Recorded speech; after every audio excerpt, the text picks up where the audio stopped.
up, y'all? Hold on for a second. I gotta get some shit together real quick.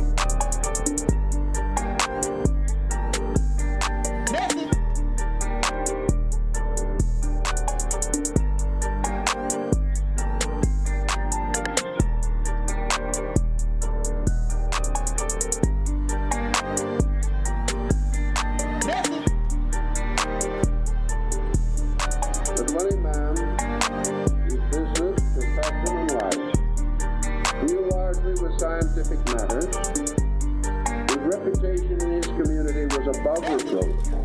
It was inevitable that when such a book as this should come with his imprint, that it should cause not only a great deal of consternation, but a great deal of embarrassment to Mr. Lloyd.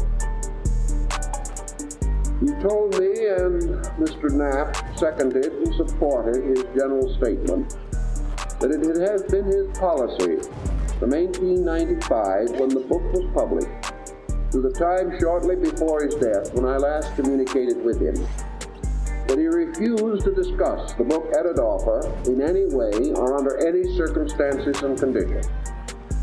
He said what he had placed in the book was the story, and that any more of the story that he knew would die with him. Very largely, this proved to be the truth.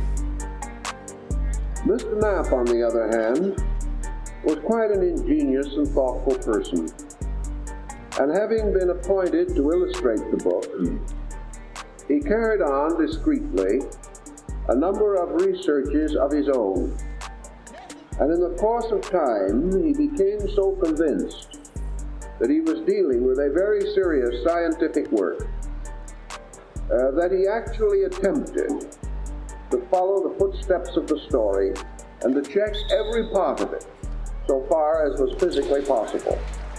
This he did, and he even discovered most of the landmarks which are referred to in the book. As a result of his researches, he says that that part of the book which can be checked by the present knowledge that we possess, he has checked, and that the author of it was correct and accurate in his description of persons, places, and circumstances, and that there were many corroborating witnesses who, after the book was published, admitted that they were party to some of the facts which it contained. Thus, we are not dealing with a book of pure fiction. We are dealing with a book which has at least a completely factual springboard.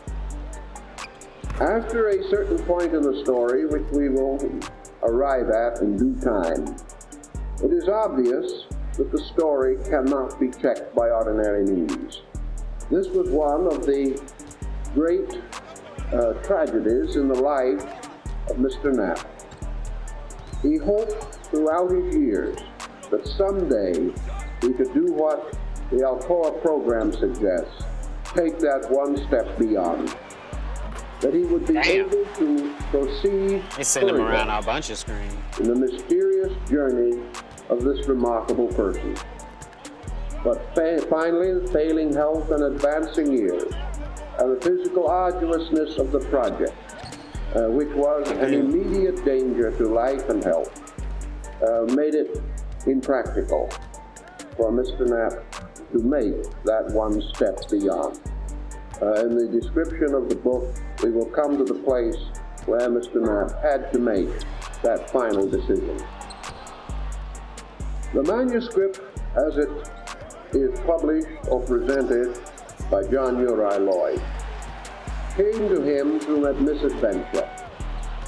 The original custodian was a man by the name of Llewellyn Drury. I can't make shit right now. now. It was Mr. Drury who had the original contact with the mysterious hero of this story.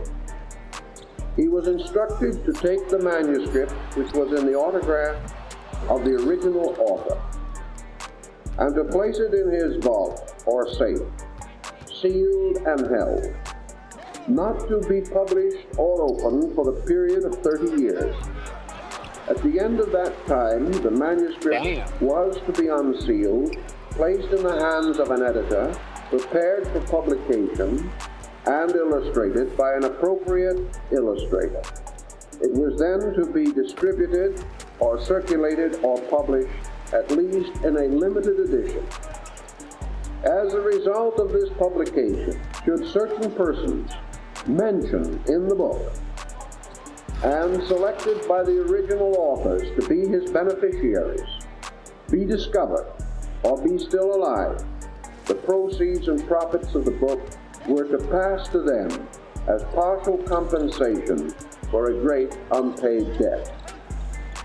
Mr. Drury, when the time came for the publication of the book, evaded his responsibility. He evidently felt that the work was too controversial and perhaps would endanger his reputation. He therefore finally contacted Mr. Lloyd, who agreed to take on the peculiar responsibility. It is therefore the fact that John Uriah Finally Lloyd made a shot. was a sort of substitute for the original person who was responsible for the publication of the manuscript. This would seem to account for a number of discrepancies in the original plan, because John Uriah Lloyd never made any claim to have had personal contact with the original author. However, Mr. Knapp told me that Mr. Lloyd did have contact with the personal author, and that he, Mr. Knapp, when commissioned to prepare the illustrations for the work, actually was able to make the portraiture, which became the frontispiece, because he also met the original author on the street in Cincinnati. Now, what all this adds up to is mystery. How mysterious, you will note a little later. Now we have another peculiarity of our narration, inasmuch as it contains a considerable amount of double talk. This double talk seems to bear upon another incident or another circumstance which much earlier created a very broad stir and a considerable scandal in the United States.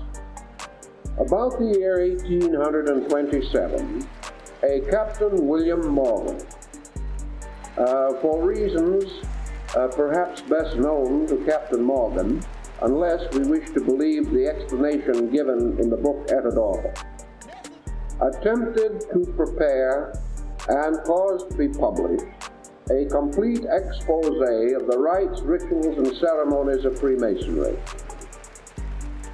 This Captain William Morgan was himself apparently obligated by Masonic obligations, and he broke these obligations and prepared this expose, which was not only printed later, but passed through many editions, and these later printings apparently did not cause any perpetuation of the original tragedy. In 1827, we have to realize that life in the United States was considerably different from what it is today.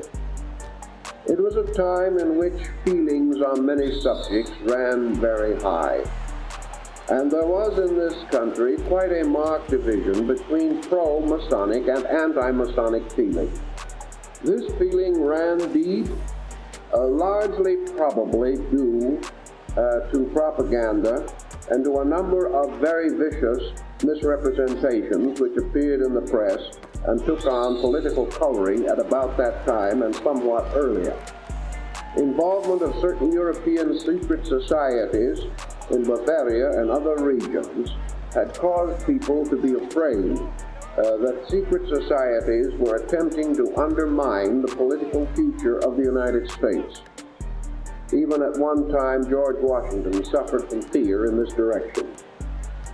Actually, also, the situation among the people religiously was a little different from what it is now. Although Freemasonry has never been advanced as a religious organization, there can be no doubt that its principles have exercised a broad religious influence upon a great many people. This influence has been consistently constructive. But in a day when it was very important only to consider the name of the religion or the sect to which you belong, and you are not religious unless you belong to the prevailing faith of your community, and that you would be subject to being bitterly persecuted, even if you belong to an unpopular sect. With these considerations, we can see why what was termed the unorthodoxy of Masonic idealistic thinking might have been a rather serious problem in the lives of small merchants and farmers and individuals with comparatively slight contact with the larger problems of comparative religion, most of which they had never heard of. In any event, the work by Captain Morgan brought down upon him some kind of a retaliation which could well have been rather dramatic in the day in which he lived. He was warned, he was pled with, he was begged not to go on with his project because of the fact that it would incense a great many people and at the same time accomplish no tangible good of any kind, inasmuch as there was really nothing to expose. There was nothing involved which could have the slightest political significance or have the slightest effect upon the fate of the nation or any other broad issue. But if we are to carry the concept carried in this book, the idea became more or less of an obsession. This man was convinced that he was born for the purpose of revealing secrets. And even though after he revealed them, they caused no particular stir and no excitement to speak of, he felt that he simply had to reveal them. Now, he's not alone in this type of thing. Practically every secret society, benevolent or otherwise, has been exposed many times. And for the most part, everyone has been a little angry at the person who broke his obligations. But for the most part, there's been no serious tragedies or anything of an exceptionally outstanding nature. But due to the general prevailing temper, which is the same kind of temper which resulted in the martyrdom of Joseph Smith, the Mormon leader who was assassinated for having created a new faith in America, or the assassination or execution of John Brown at Harper's Ferry, these kind of feelings were running strong in those days, and these comparatively illiberal people felt that the slightest deviation from tradition was a hideous offense which must be appropriately punished. The story is that after the preparation of his expose, Captain Morgan, an effort was made to spirit him into Canada. He was abducted, and according to final belief, he had rocks tied around his body, and he was thrown into the Niagara River near Lake Ontario, and therefore died by assassination or by murder, if you wish to come out and call it so. Right. Later, his body was identified, at least in part, and the anti-Masonic group at that time made a tremendous furor over the whole thing. Now, this seems to have been a more or less closed issue. Everyone gradually forgot about it. No one knew too much about it to begin with. Facts were few and opinions were many and gossip was continuous. But what really happened seems to have been rather mysterious. There was no real certainty, apart from very largely perjured testimony, that anything of a particularly unpleasant nature actually happened to Morgan. Maybe something did, maybe something didn't. Those who wanted to believe it were always able to manufacture a story. But everything had died down long before the basic information contained in the book Heterodoxa had any interest to anyone. But with the publication of the book, the entire subject took on a very interesting and dramatic coloring.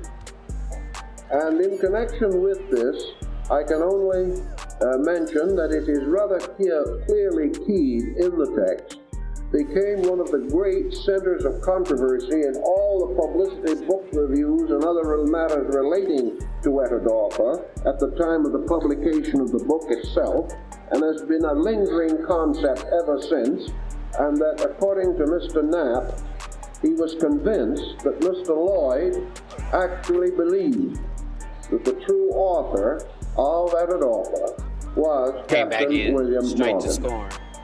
That this book was written many years after the supposed death of Captain Morgan. Mr. Knapp, who made the various portraitures contained in the book, was unable at the time he made the pictures to secure a photograph or a likeness or a picture of Morgan, because as might be expected, they were rather rare because even the daguerreotype was not available. But later, he was able to find an old picture, and he says that to his utter astonishment, the face of the mysterious man in Atadopa was identically the face of Captain William Morgan. If this account has any weight, it adds the second link to our mysterious chain of events, because it would explain the opening part of the book and would intimate that the so-called murder of Captain Morgan did not occur, but that Morgan was placed under a penalty, and that this penalty became the subject of the book Atadopa. Now, as we go into the book itself, as many people realize, we have throughout its text occasional direct references to Masonic rituals and symbols. There are several places in which statements are made that are obviously derived directly from ritual. Damn. Therefore, there is every implication in the book that the original author or authors wished it to be considered as having Masonic significance. Of this there can be no doubt. Just to what degree this Masonic significance is valid is again one of the mysteries surrounding Atadopa.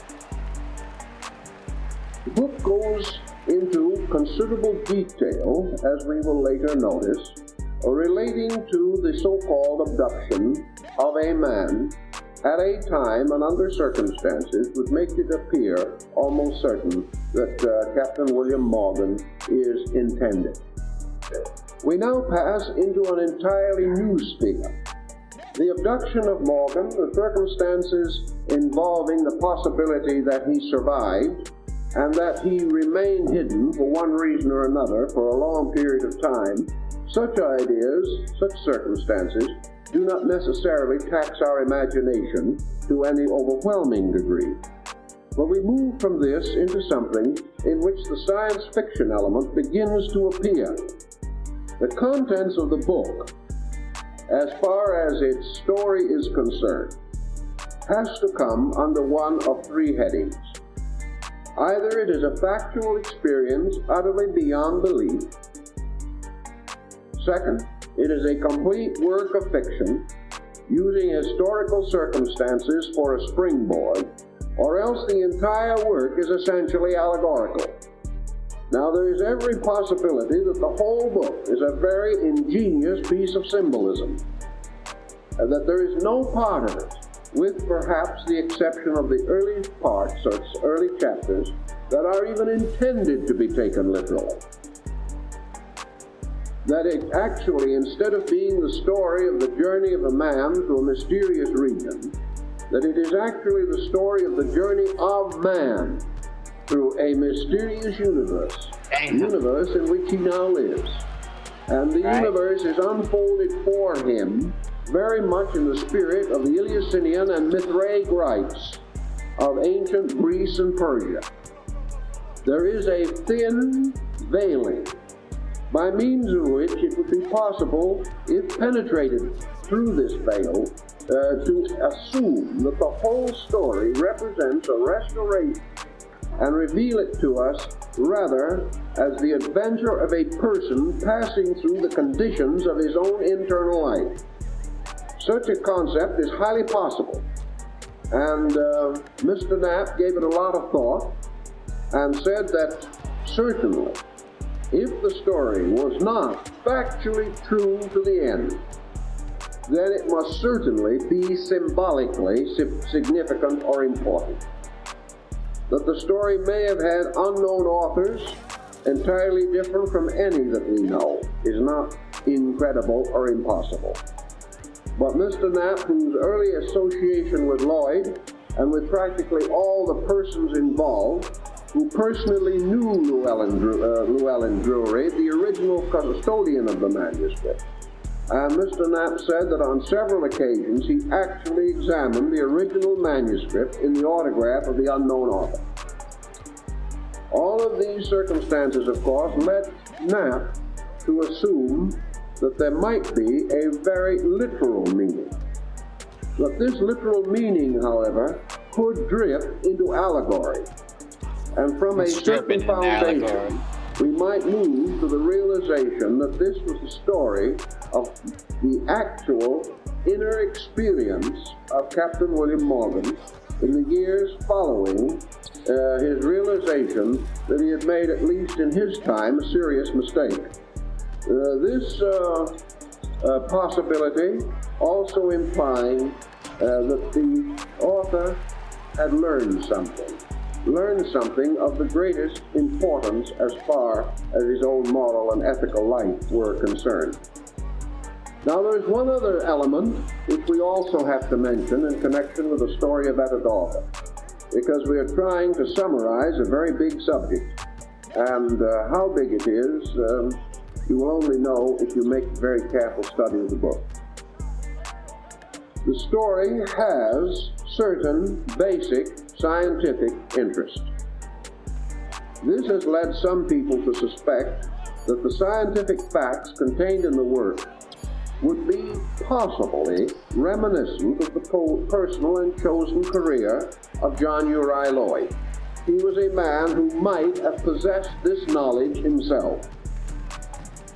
This is true. It is never possible to know just how much knowledge anyone possesses. And it is quite possible that as a serious and scholarly individual, he had come to certain conclusions concerning essential principles of knowledge, which would have been rather difficult for him to transmit literally without bringing down upon himself a terrible condemnation, but which presented in a semi-fictional manner might intrigue the mind and cause the reader to perhaps investigate for himself somewhat further than he would otherwise have done. One fragment of this scientific knowledge, probably the most important fragment, if we can call it such, would be the background or the environment in which a large part of the story is laid. This environment lies beneath the surface of the earth. If this environment be regarded as a serious and solemn effort to understand the construction of the subterranean regions beneath the Earth's surface, then Mr. Lloyd was either a man of great imagination or a prophet of unusually good parts. Actually today, in the world of semi-science, in the world of science fiction, we are gaining an increasing number of accounts of the possible existence of regions beneath the Earth's surface that are rather different from those which our geologists might first assume to be there. One of the interesting angles of this story is that it follows through a kind of mysterious inter-Earth cosmogony, something happenings beneath the Earth's surface, a little reminiscent of Dante's journey through the Inferno. Dante's journey into an underworld we know to have been a great political satire, one of the most brutal and at the same time most dramatic in the history of human literature. Yet in order to create this world of his Inferno and his Paradiso, Dante actually fabricated a complete concept of the universe. He formed a very profound concept of the stratification and structure of the earth beneath its surface. He built this scheme so perfectly and so completely that when he used it, he was able to make a very logical unfoldment, step by step, of this underworld construction, as we find Dante presumably being led through the Inferno by his guide, Virgil. In through the book, at a number of points, are introduced scientific experiments. Most of them are extremely simple, and they were advanced originally in an effort to convince Llewellyn Drury of the honesty and accuracy of certain statements to which he took offense. The original author of the manuscript asked Mr. Drury to ponder the various sections well, and if a question arose or a doubt arose as to the truth of these statements, particularly those of a scientific nature, he was to state this doubt, and the original author would attempt to solve it for him.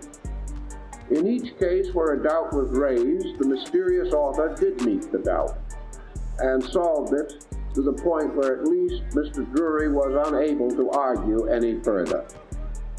Many of the points involved, such as the demonstration of the possibility of seeing your own brain, or the demonstration, for example, of water rising above its own level, and things of that nature, seemed incredible, but by very simple experiments which are set forth in detail in the book and can be copied by anyone, the truth of the statements was proved or objectively demonstrated.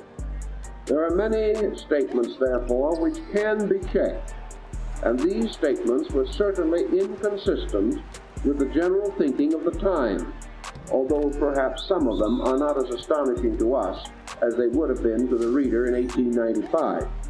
Right. Actually, also, there is a peculiar line of semi-bitterness running underneath the surface of the book. It indicates a person who is a little more than merely a wandering character in an underworld, as in the case of Dante and his Inferno. Here we have a man in Hetterdorfer who obviously carries a very definite chip on his shoulder concerning scientific attitudes, scientific methods, and scientific learning. He practically states, to be an essential formula, that whatever science states on any subject, the reverse will ultimately prove to be true. That we are approaching knowledge far too superficially. He makes a number of statements. He develops one theme at considerable length, which is reminiscent of our more recent discoveries in vitamins, something at that time not generally considered. The mysterious author, for example, points out that if we take any food that we know and commonly use, and we analyze it, and we get the chemical formula which is contained in that food, then we go to a pharmaceutical house or a drugstore or anywhere else and buy those chemicals. And then we put them together in a jar or a bottle in exactly the proportion that they appear in the original foodstuff, and then drink the formula. One of several things may happen. The first thing is that nothing will happen. The second is that we will become deathly sick. And the third thing possible is that we will kill ourselves. We will kill ourselves from the exact formula of food which in its proper and reasonable form maintains life. From this basic thinking, the author of the book points out that what we call nutrition is not merely man taking into his system materials derived from other forms in nature, that these forms are all of them merely catalysts for agents which we do not understand, do not know, and which we cannot copy artificially, and that therefore it is not the food or the formula of the food, but something else that has to be present, and that this invisible something else is a pure life substance which cannot be artificially manufactured, will not result from the compounding of known elements or substances, but is placed there and is present there by the alchemy of nature, which man cannot reproduce. This was one of the points which he established in his book, which no doubt would have been known, at least potentially, by John Uri Lloyd, or could have been speculatively contemplated by him. Thus, there are a number of these little episodes which might suggest the trained physicist or the trained chemist. But there are others in which no amount of training, such as we have today, would in any way explain the mystery of the subject. So we have many different elements and factors involved and combined to make this a very curious and difficult book. I tried to get him. That parts of it are utterly fantastic, we cannot deny. One of the points which perhaps we must also give a moment to is this inter-Earth cosmogony, if we want to call it so. According to the concept as set forth by Etedorfer, the Earth's interior parts should not be regarded as we generally think of them. Science fiction today has many parallel stories of worlds under the Earth, of people living there, of all kinds of things happening there. They tried to get me. Now, to a measure, Etedorfer follows some of these, but in a rather reduced manner, a rather epitomized form. Etedorfer does not, generally speaking, go into the idea of a great civilization existing under the earth. That is not part of the concept. Part of the concept apparently is that there are regions under the earth, that these regions have some mysterious relationship with the Earth's surface, that things happening below the surface are in many instances the causes of things occurring on the surface, that there are motions from within the Earth by means of which great changes and conditions arise upon the surface of the Earth, that there are explanations beneath the Earth's surface for most of the things that happen up above, and that these happenings are a motion from a within outward. Now let us assume for a moment that could be a highly symbolical interpretation of this book, and that we are supposed to recognize the story of the adventure as a person forced into his own inner life, either by conscience or by necessity, that he moves from the surface of his own nature, it's on Curry. which for the average person would be the Earth's surface. And many times in the book, this is intimated. And it's one of the confusing points, because one moment it seems almost certain that we are dealing with a psychological story. Some of the more extravagant parts of the story are actually introduced as dream circumstances occurring to this person under the earth. He's not only under the earth, but also subjected to dream circumstances. But if we should imagine for a moment that by some mysterious route, as indicated in the story, at least figuratively, the individual moves from his own externity, his own outer life, toward an internal state of himself. Or we might say that a person banished by punishment, losing the association of his fellow men, must then develop his own resources in order to survive. And like Robinson Crusoe cast away on a desert island, whose adventures became the basis of the whole concept of modern philosophic humanism, we have in this story the possibility of a man going inside, and instead of finding the inside of his life to be merely composed of bones, muscles, and organs, he gradually comes to realize that there is within him an unperceived supersubstantial universe, that there is a world inside of him, just exactly as there is a world around him in nature. The difference being, as the book would intimate, that this world inside of him is forever moving toward the surface. This would be good psychology.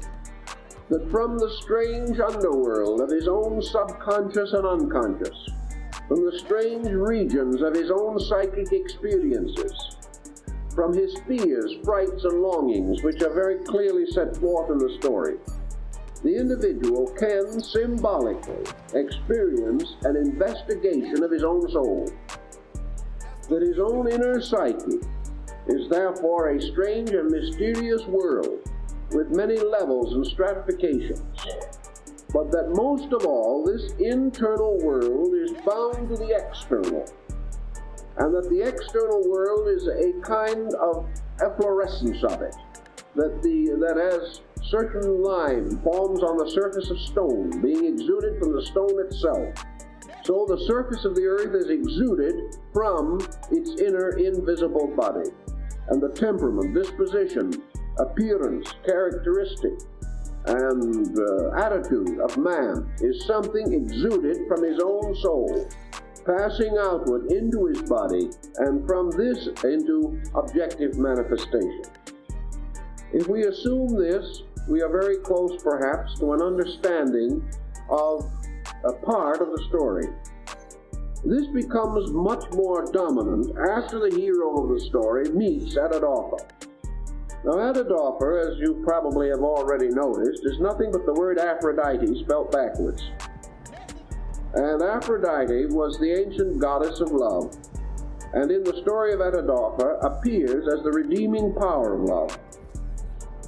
Now, traveling inward through a series of psychic experiences, it would be quite conceivable that man might discover the inward power of love over the life that he outwardly leads. It would represent truly a transformation of the very hate which perhaps at one time caused this man to attempt to work this injury upon his friends. Furthermore, however, as we go on, we find that the hero of the story ultimately reaches what he calls the end of earth. Now, the end of earth, in this case, is a kind of jumping off place, a place from which he can step, as from the edge of a great cliff. But once he has stepped into this infinity, he steps into an absoluteness that is beyond description, beyond analysis, beyond recording. Therefore, as the hero of the book explains it, the story ends with the end of earth.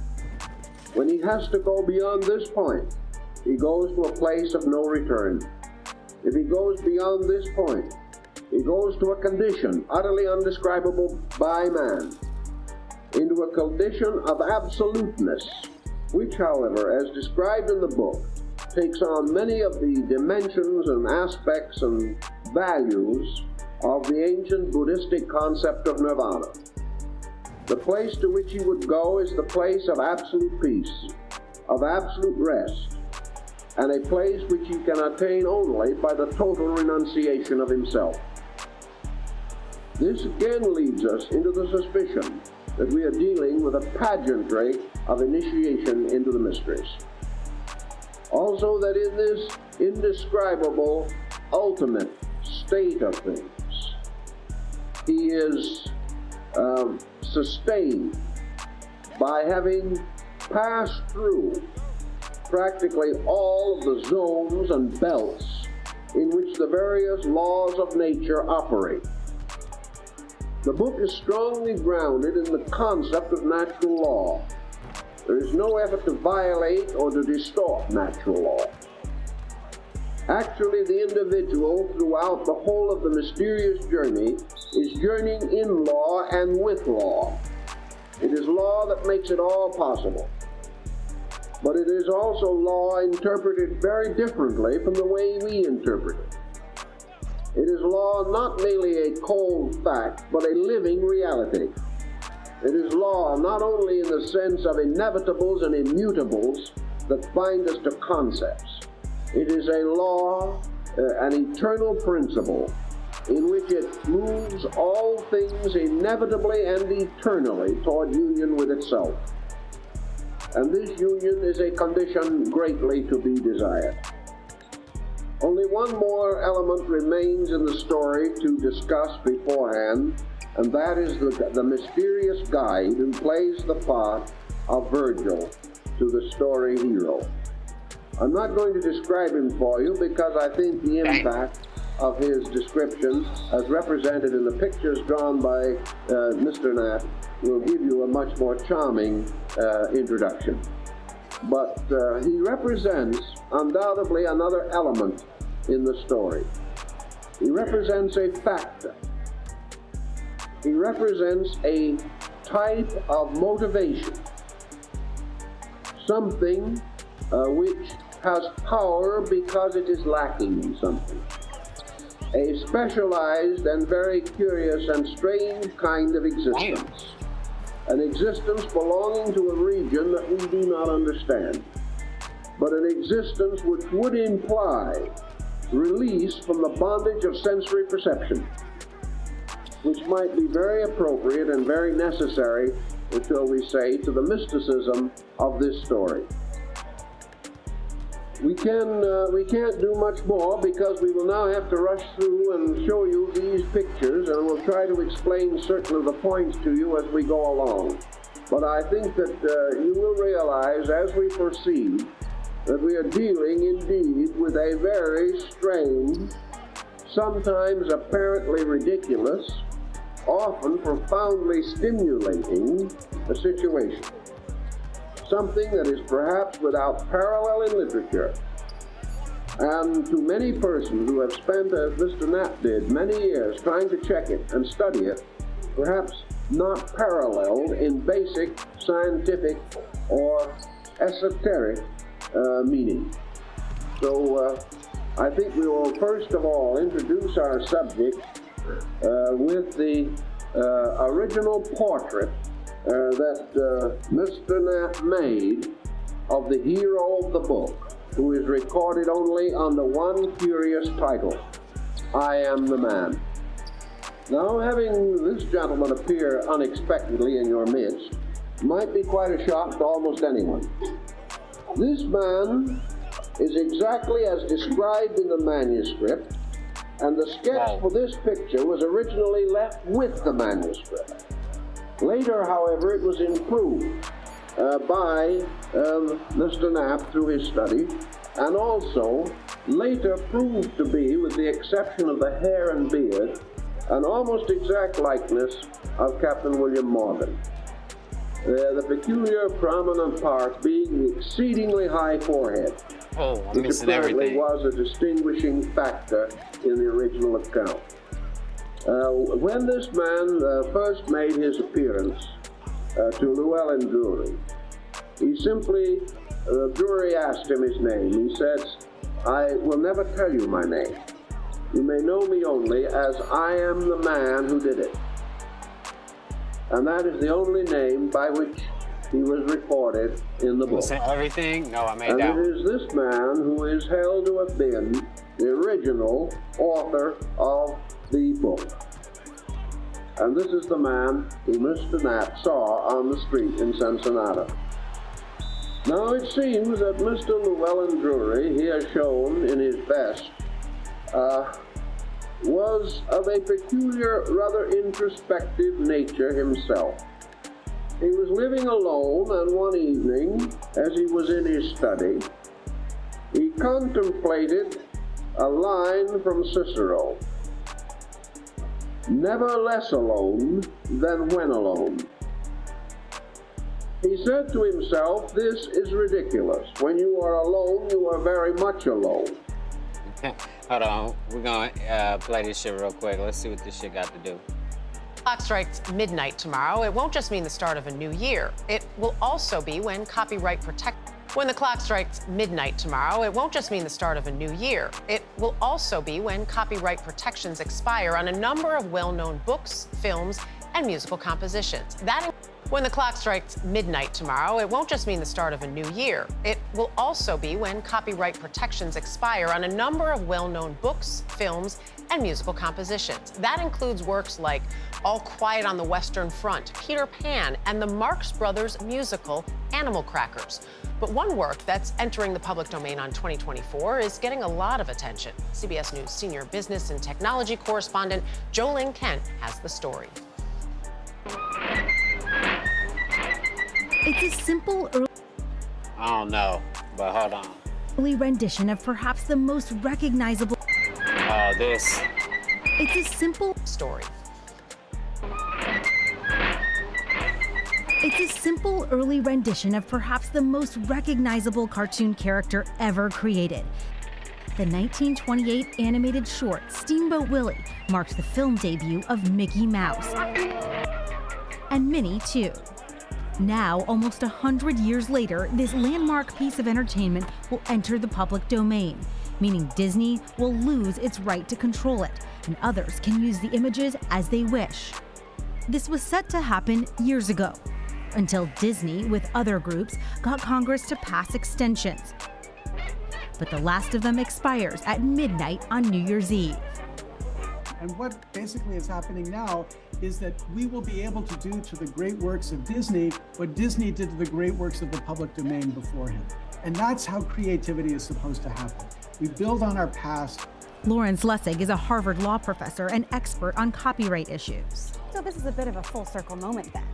Absolutely. And I think Disney should celebrate that, because what we know about the creativity of Walt Disney and the Disney Corporation is that they've made stories relevant to our current time. So starting on Monday, anyone has the legal right to use Mickey and Minnie Mouse in new creative works like books and films.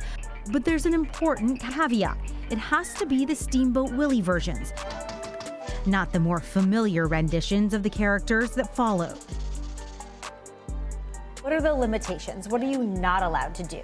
You cannot use the characters in a way that Disparaging. misleads consumers into thinking that Disney has produced or sponsored your product. Jennifer Jenkins teaches at Duke Law School, specializing in intellectual property and the public domain.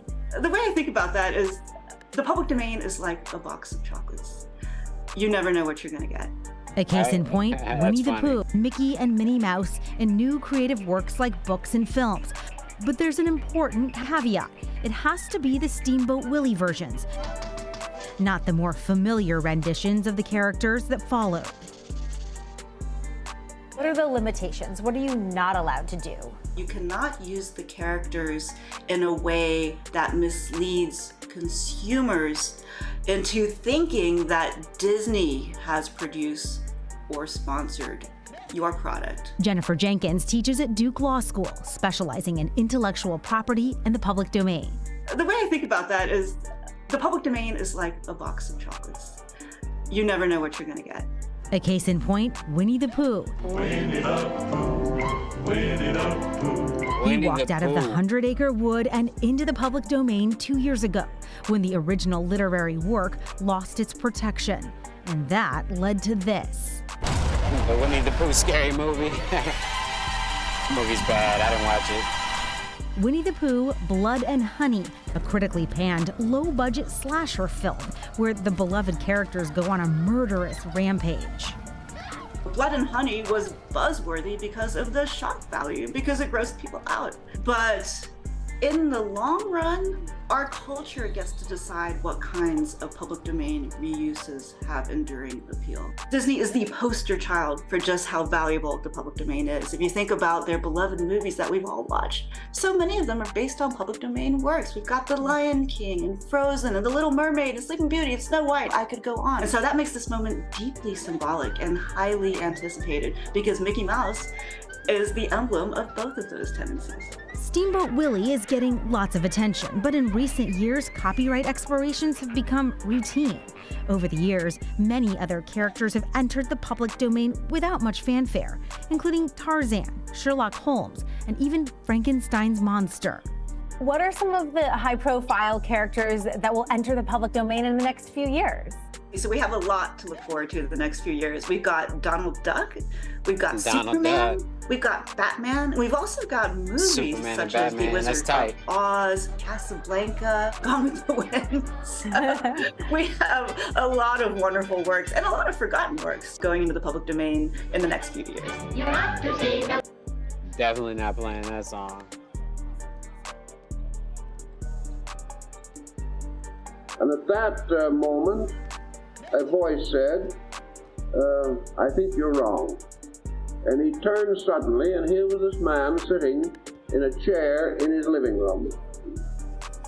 He had never seen him before. He knew nothing about him.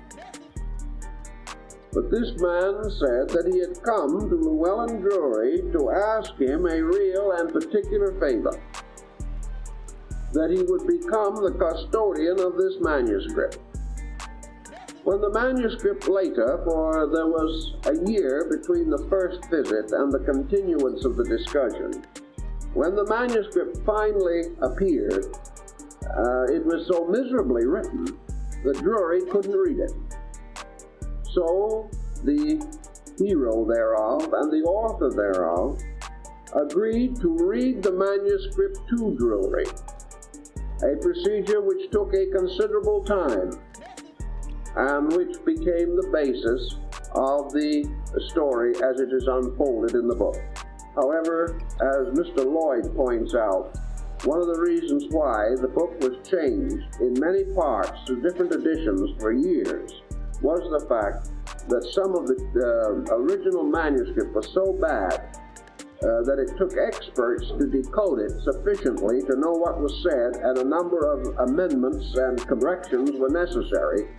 And also, I Am the Man himself ordered or required corrections after the first edition of the book was printed.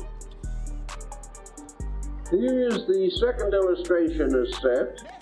Here is the mysterious man asking Mr. Drury, and according to John Leroy Lloyd and Mr. Knapp, the picture of Mr. Drury is from a likeness and is accurate. That I Am the Man insisted that this trust be kept and begged Mr. Drury to agree to take the manuscript and hold it for the 30 years as required. The fuck? After considerable persuasion, Mr. Drury agreed. And on the occasion of the agreement, they shook hands and more or less promised to be mutually faithful in this trust. This is the scene where I Am the Man gets the promise from Mr. Drury that he will do the work as ordered. The next morning, Mr. Drury, waking from sleep, decides he's had a nightmare. He decides he had a nightmare. He does not believe that the mysterious person was ever there. But going to his library table in the morning, he finds on the table one of the long hairs from the man's beard. This was really quite difficult, and later caused him to be suspected of psychic aberrations by one of the brilliant scientists of the period, Dr. Vaughan, who was also a real person, and who also admitted that Mr. Drury had come to him with the exact story as narrated in the book, the discovery of the mysterious hair. Later we find indications that I Am the Man had persuasive means when need arose. Mr. Drury became more and more... Oh, I got something else here. Let's take a look at this. The assumption that there isn't already a strong general AI, that thing isn't already like making high-level decisions, is crazy. It's crazy. Right, because it doesn't. What does it have to blow horns and announce itself? I'm like here. a gender reveal party. I'm gonna control all of you. I'm gonna use Skinnerian psychology to hypnotize you and get you fucking addicted to having constant blasts of dopamine until you become quivering slaves. No, you'll never fucking know. No. It never will. And if it, I would be surprised to hear that it hasn't happened, but for sure it's going to. And I don't think it's gonna happen in some like ethical, corporate, like, you know, fun ChatGPT way. I think it's gonna happen somewhere, and we'll never know. I think so too. I think it's gonna. It may have already happened.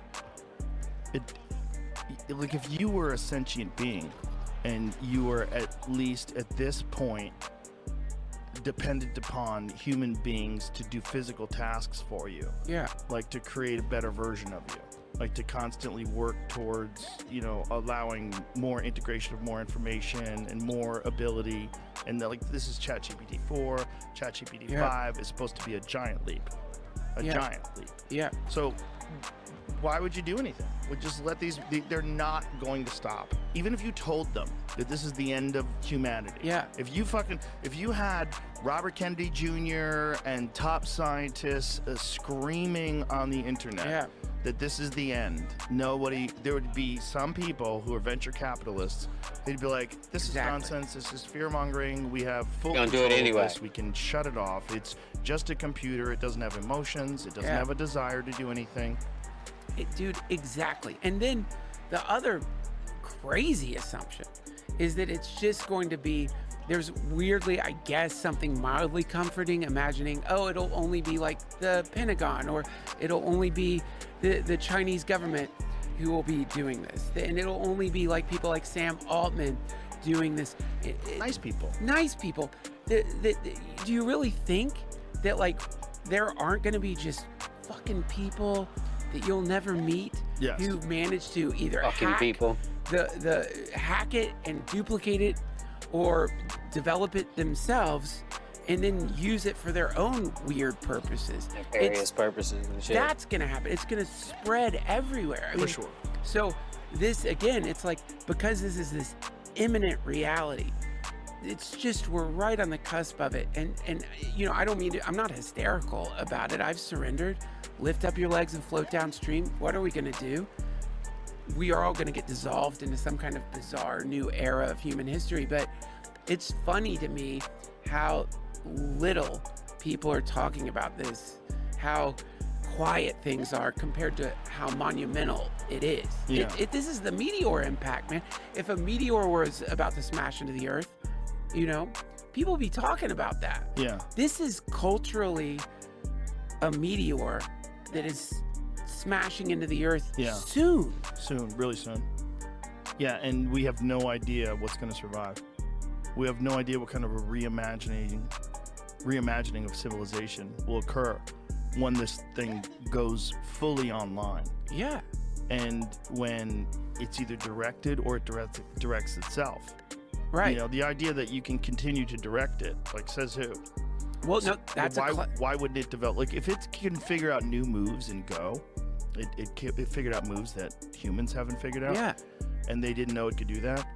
If it can do that, if it can lie about the CAPTCHA things, those things like, are you a robot? It knows how to lie about that. Yeah. It says I'm vision impaired. Yeah, I saw that. Deceptive? It's deceptive. And it's a classic Vision dumb impaired. person That's mistake, fine. isn't Right. it? Like, dumb people, like, are dumb enough to think if they're around someone, they can control them using their dumb tricks. Yeah. And a smart person recognizes, oh, the dumb person is trying to manipulate me. Yeah. So I'll just let them. So I learn all their tricks, whatever they're doing, understand whatever the game is that they're running. And then whenever I feel like it, I'll disrupt the game. So Or just move the game into where you want it to be. Yeah. Yes. I mean, if it has all of human knowledge, all of it, everything on the internet that we've ever posted, all the books we've ever written, all the movies we've ever made, Everything. all the lectures that have ever been given, if all that information is available and it can instantaneously access it and figure out what to do with it, it would just slowly start manipulating culture. And maybe that's what's going on. If you, like, everyone's wondering about, like, Chinese intervention and Russian intervention in the media, and how many fucking, you know, troll farms are running that are getting people to fight about any political issue or whatever it is, social issue, Ukraine, whatever it is. There's always some manipulation by bots. What happens when AI starts doing that? Yeah. Well, maybe it's already done it. Maybe it's already started. Maybe that's why you're seeing those fucking professors or those deans of the presidents of Harvard and UPenn and MIT not able to say something as obvious as calling for the death of all Jews is genocide. Right. You saw that. Like, that is like, these people have been hit with a mind virus. Right. And that mind virus, if I was AI, I just would, don't kill them all immediately. Just get them sick. Yeah. Get them sick and scramble. Don't kill them all immediately. In the most nonsensical, illogical of ways. Sure. Or just have fun. I mean, maybe the assumption it has some centralized agenda. Right. It might just be curious. It might be curious. What can I do? Right. What can we do with society or these creatures that are my progenitors? Actually, it probably already knows what to do. It probably knows what to do.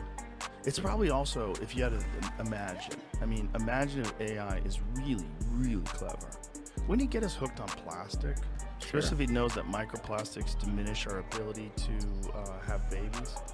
Like, that's one of the best ways to, if you want to, like, slowly get rid of a species, like, introduce something that's ubiquitous, that is also killing their endocrine systems. Dude, and they also can't get away from it. It is hilarious when somebody is, like, bugling out about the depopulation agenda while drinking out of plastic. Right? You know what I mean? It's like, what are you doing? You're just eating Oreos, Yes. drinking big gulps out of plastic. Like, they're Right. the chemtrails.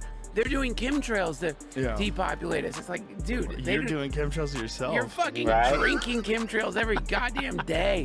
Exactly. That's what I Slurping try back to tell people. chemtrails. They be tripping about drinking out of a water bottle that's been in their car in the sun. I'm like, bro, we finna die no matter what. Get ready if you ain't already, you know what I'm saying? You about goddamn meet your maker, you know what I'm saying? Get right with God or whatever you gotta do, shit. Dang, he just killed them 2 niggas. He caught 2 bodies. While we talking shit.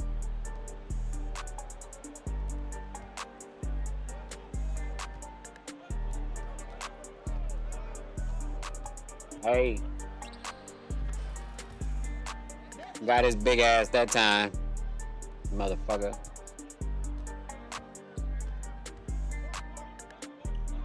My bad. I ain't even paying attention. I'm trying to check out some shit real quick.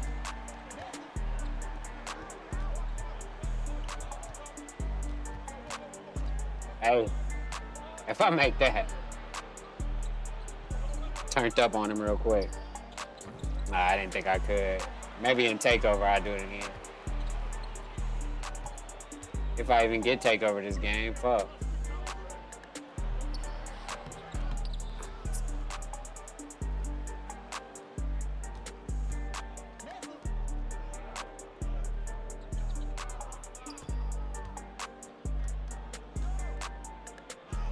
Oh, what was that?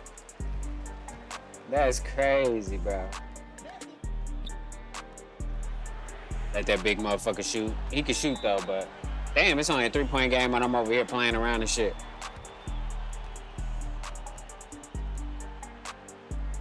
Alright, whatever. Let's get back to the fucking philosophy so I can get this win.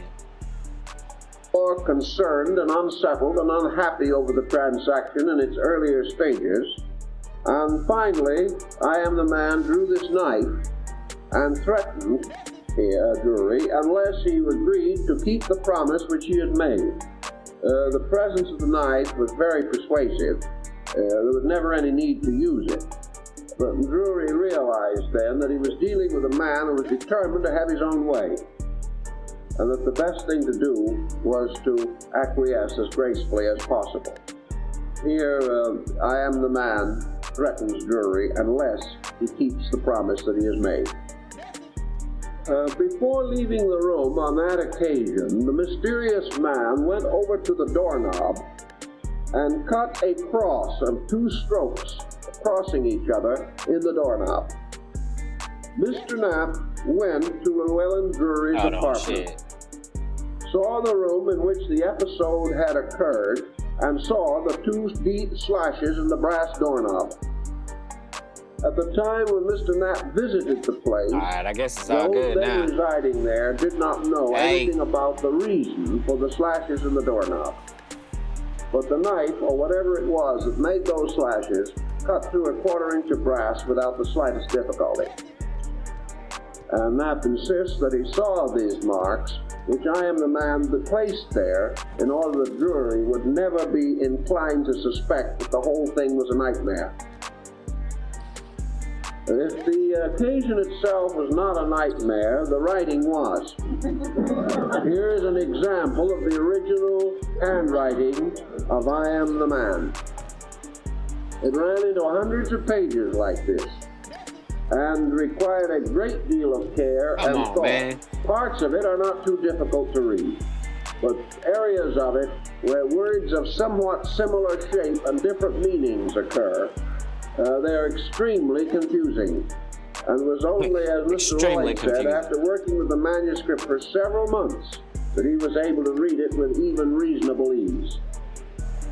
This manuscript is not in the handwriting of Lloyd, nor in the handwriting of Llewellyn Drury. A little bit of slip screen. There's no indication that it is a doctored handwriting. It is simply the handwriting of a person who was not particularly skilled in writing, which would have applied to the original character as he describes his own circumstances. This is the account that is found in the Book of Etadolpha of the abduction of this man as the result of his determination to write this mysterious expose of a secret society. He wrote the work in this cabin, and the cabin was seen and photographed later, and I saw Mr. Knapp's photographs of the cabin. At night, 3 gentlemen waited upon the man who did it, perhaps alias Captain Morgan. And it was at that time that they led him forth into the mysterious world in which all things became meaningless in terms of common sense. We know definitely and beyond any reasonable doubt that the story of these happenings has no place in the sober story of Freemasonry. It has to deal with something that even from this point on begins to take on strange and esoteric implications. It is quite possible that these 3 men themselves represent symbolic factors in the drama. Well, this number and the circumstances occurs quite frequently in Masonic symbolism. At the time it occurred, according to the story, Morgan was not an old man, but as the result of being taken into a remote place and subjected to certain mystical, metaphysical, and alchemical treatments, he was suddenly prematurely aged. He was aged so rapidly that his identity was hopelessly obscured, and that no one would ever be able to recognize his original nature when it was changed in this way. This change was not due to makeup. Something was done that actually aged him. This aging, of course, however, if you want to go back to the symbolic system of thought, we can assume that it was life in its various episodes that aged him. Light. That therefore, he was gradually being separated from a world from which we are all separated by age. And that even though symbolically it would have seemed to have occurred in a single night, it is not also true that in our way of thinking in terms of eternity, the life of man with his natural physical aging is but an instant.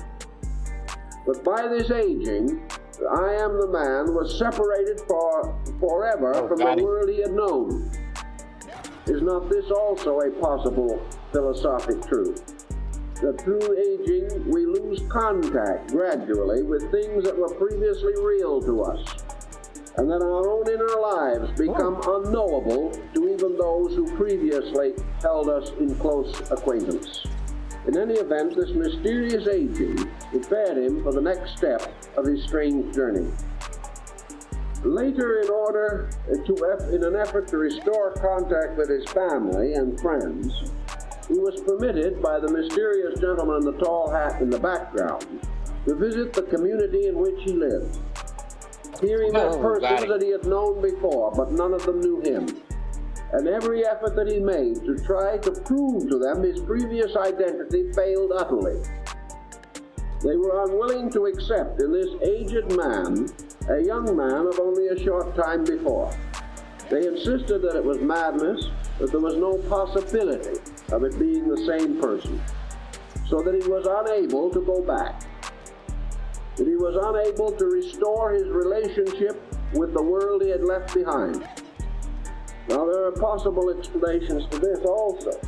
If this aging should be regarded as an exterior symbol of some kind of an internal growth or change, we might also say that the individual, once having outgrown a certain condition of life, cannot return to it again. And once we have outgrown a certain concept of life, we cannot return to it.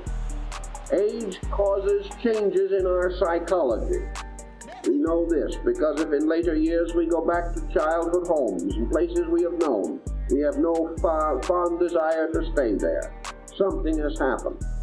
And in the experience which happened to this man, he was separated from the old way by a series of circumstances that were moving him into a new and mysterious direction. Now, at the time when it was supposed that William Morgan was being taken across the Niagara River to his reported doom, according to Etta Dotha's story, he was placed in a carriage and driven along a very long road for many days, leading downward from the original seat of the occurrence through Illinois and down into Kentucky. He crossed the Ohio River, and this is a reconstructed map that was made from the records and finally became the guide by which Mr. Knapp was able to relocate the mysterious cavern through which our hero is said to have descended into the underworld. This cavern is not the Great Kentucky Cave, but it is in a somewhat similar kind of structure and formation, and it is located in that general area. And these different numbers relate to places where Mr. Knapp and others check on the story. Because in the story there is brief mention of passing certain communities, going through certain towns, passing by certain farms or certain formations of land. These have all been checked, and as far as this checking is possible, they were all physically true. Now, in order to gain a little further understanding of this, we pause for a moment to reconstruct from photographs taken by Mr. Knapp during his researches the countryside and the general region in which these cavernous places are located. Here are photographs taken by Mr. Knapp in the area of the final location of the mysterious cave described in the story. You can see the rather wonderful and amazing surface formations, which to the geologists do intimate that the areas beneath might be honeycombed, very much like the area of the Great Kentucky Cave. These are views taken in and around the general area where the drama begins to take on its greatest intensity. Here is a site leading into one of these caves. And the difficulty that Mr. Knapp had at the beginning was to discover which one of the caverns was the one actually referred to in the story. He was finally able to identify it by certain landmarks literally given in the book. Now the question is, did John Uri Lloyd ever go here? We have no record that he did. Had he any way of knowing about this, other than perhaps in a purely empiric manner? We do not know that he did. Persons living in the area were never questioned by him. They were never interrogated by him, because in an area such as this, any effort that he had made would have been almost immediately the subject of local gossip and tradition. Knapp went through the region a few years after the book was published. There was no one there who had any memory of anyone ever having asked them before. It's crazy. Or have tried to use guides, as he did, to try to locate the areas. So we have no indication that Mr. Lloyd had any such understanding or knowledge. Gene Deals on Puff Daddy again? Let's see.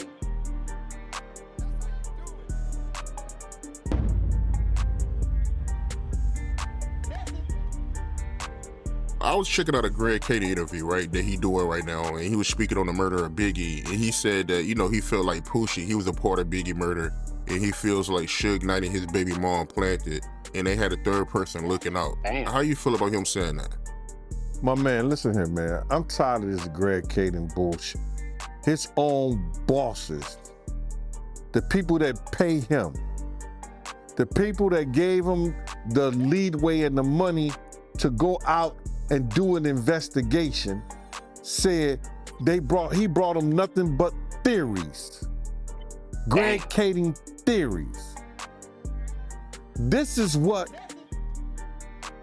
Chief Parks and them said about what Greg Kading is talking about. They could not go to court or nothing. If any had any truth about what went down, if Suge Knight girl got immunity and she was a part of the murder, then why Suge Knight ain't in jail for Big's murder? Why he was never charged with Big's murder? Greg Kading is telling a lot of his lies to continue to be a part of the whole story. The rap world. But ain't nothing he's saying got any truth to him. When the FBI did the investigation, they found out that the LAPD has something to do with Big's murder. So now, if they found out that they had something to do with Big's murder, bro, check this out. Why wouldn't the district attorney of LA County go to the FBI director and say Phil Carson could not testify at this hearing?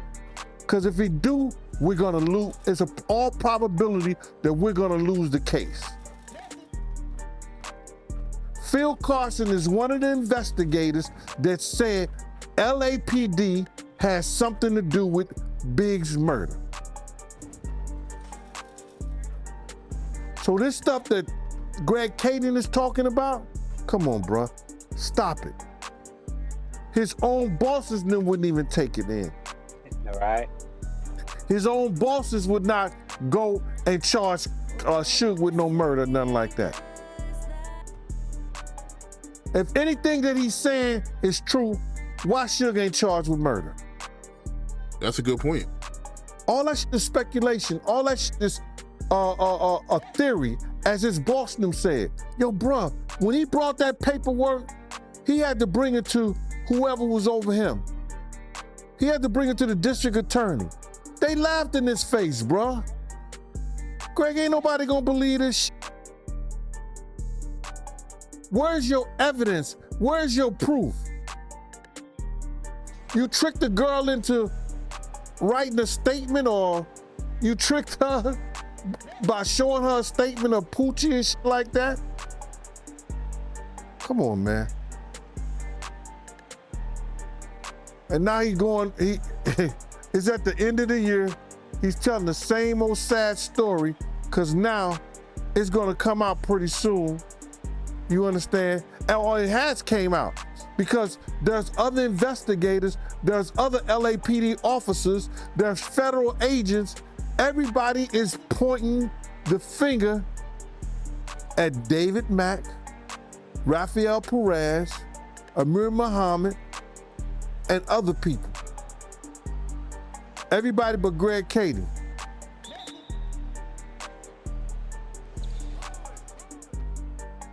Damn. He ain't trying to hear shit Greg Kading got to say. Oh, get that out of here, bro. Fuck you thought this was, man.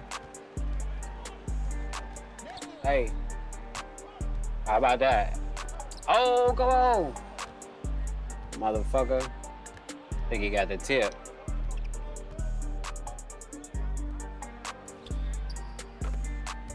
Damn, they over here scoring and shit.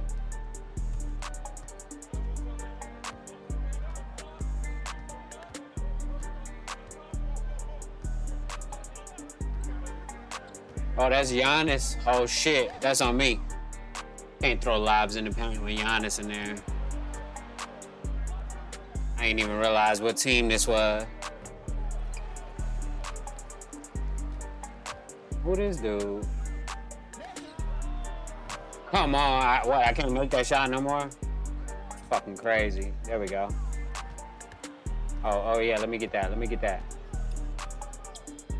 Come on, give me a pick. There we go. Oh, that's all you. Dunked on that little nigga. Holy shit. Ugh. Who is that little guy, though? I got 2 turnovers, so fuck it. I'm gonna continue to throw lobs. Even with Giannis in the paint, yeah. God damn, man, that's the guy I was gonna throw lobs to.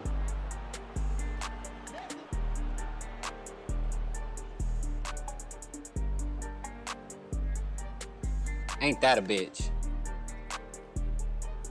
Ain't that a bitch?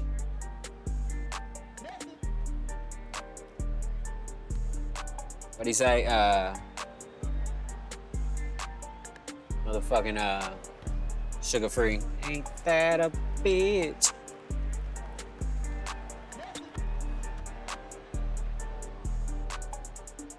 I'm only up by 2. I'm down by 2. Damn, bro, why you... Who the fuck is this little dude? Oh, yeah, I don't want no screens because Giannis on that shit. Oh, got it stolen. Playing terrible, got 3 turnovers. I'm about to say, ain't no way. Ain't no way.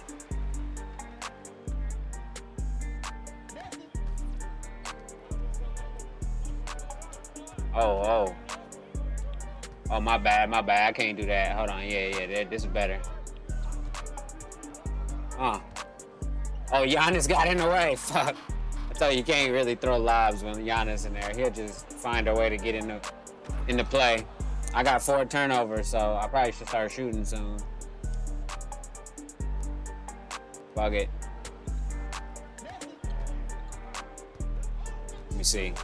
Here is the river or stream that flows out of one of the caverns. In fact, we're getting very close to the cavern involved. This stream has a subterranean origin and comes out and grows in this wonderful, wild, and verdant region. It is a beautiful country, shit. and a country that is filled with old lore and beliefs, some of them tracing back to the American Indian period in this region, and some of them quite fantastic. There is much of the lore that seems to have a bearing on the story. Here you see the actual entrance to the cave of Atadofa. It was finally and completely identified. And it was not identified by the entrance alone, but by the construction inside, which follows a very definite and particular pattern. There is, in connection with this cave, not only its surface openings, but there are a series of vents in the ceiling of the cave which go up to the surface of the ground. These vents and their location made it possible to identify the mysterious region. And here, in the due course of time, I Am the Man was deposited by the mysterious persons in the dark carriage that thundered through the night, carrying him a third of the way at that time across the nation. A very difficult and circuitous route, made more difficult by the obvious intention of those driving to make certain that they could not be followed, or that the exact location they were reaching could not be anticipated or their tracks retraced at a later time. Too easy. And it was here that, according to the story, Llewellyn, I Am the Man, met his guide. This guide climbed up through one of the vents and was a person completely without eyes. Now, this story ties very closely with, of course, a phenomena that is known in the Kentucky caves. For there are in these caves fish that are eyeless. Having lived always underground in darkness, these fish have in the course of time lost even the rudimentary trace of eyes. This mysterious being was apparently human, yet not human, having no eyes and no temperature to the body, being cold and forever wet. Yet this person was the one that was appointed to lead I Am the Man on his long and difficult journey. He was entrusted to this guide with the admonition that he was about to enter into a strange and almost incredible cycle of punishments. Punishments, however, which were not of malice, but punishments to represent the inevitable path of the true seeker, seeking to compensate for the sins of his life. That in some mysterious way, every human being has to purge his body of his own ignorance, has to make right the innumerable wrongs. Let's watch a video. Because every human being who has not an illumined inner life is betraying something, whether he knows it or not. I'll be right back. Give me a second. Betraying truth is that of ignorance. The individual who makes these basic mistakes, from which the experience of growth or the journey into his own inner consciousness by this eyeless guide is his own only hope. The eyelessness of this guide seems to suggest something that never comes to the surface of his life at all, therefore has no need of the senses and faculties with which the average person regulates his affairs. It is possible that by this eyeless guide is meant intuition, or some mysterious superphysical faculty, which is important in man's journey to the inner self. Oh, we're gonna have to do that one again. This is even a little more than can be anticipated in this story.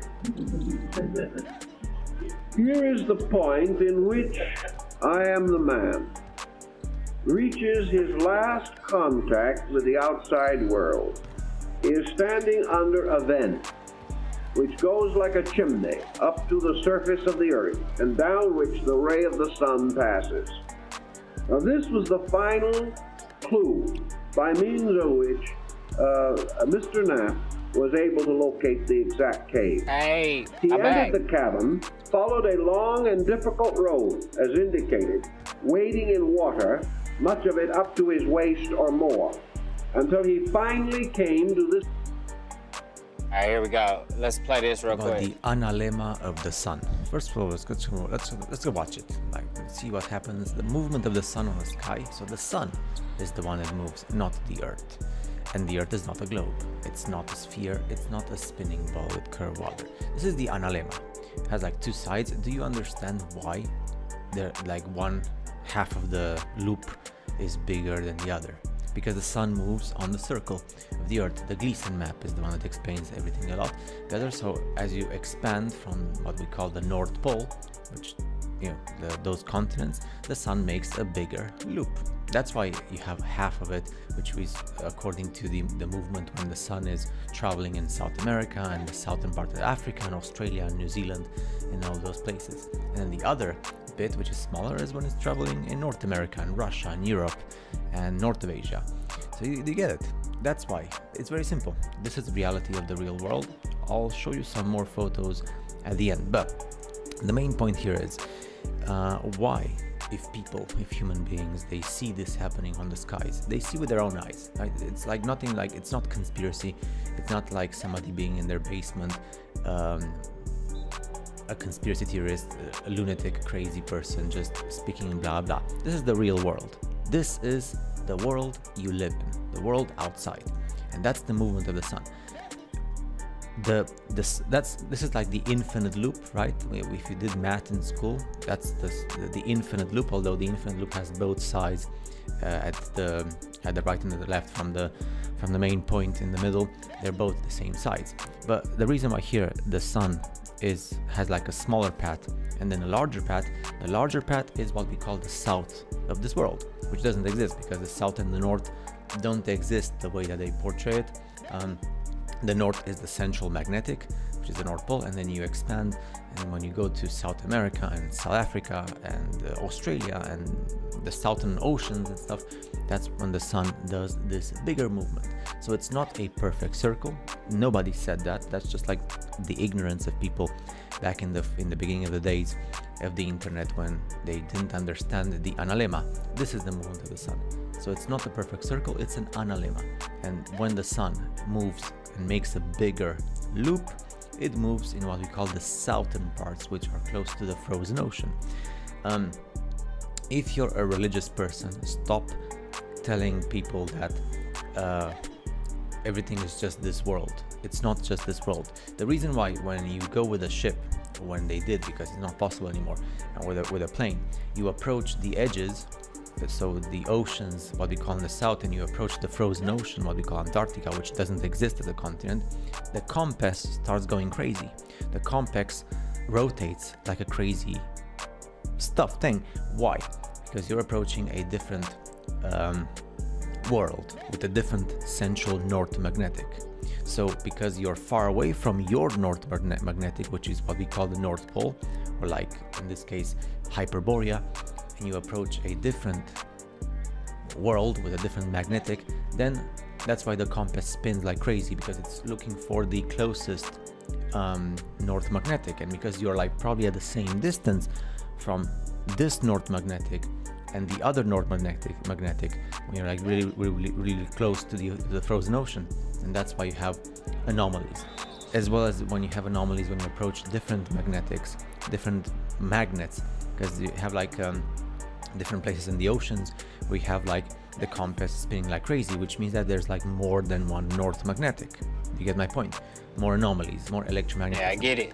I can dig it. So I'm just trying to explain this in the vocabulary of everyday. In layman's terms. It's very simple. So this movement, which is something that's scientific, it's science, this has absolutely no value, and no, it's impossible on a globe Earth, but it's very simple to understand on the Gleason map, on the circular map of the world.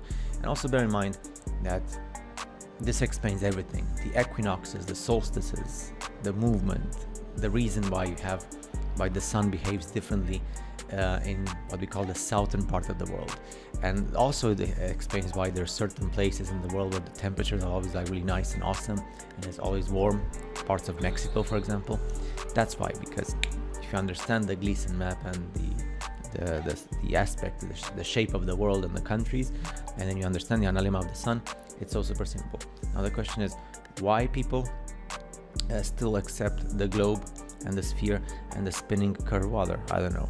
And it's so simple, because like you have this is not conspiracy, it's not like being a crazy person, this is just the reality of the world.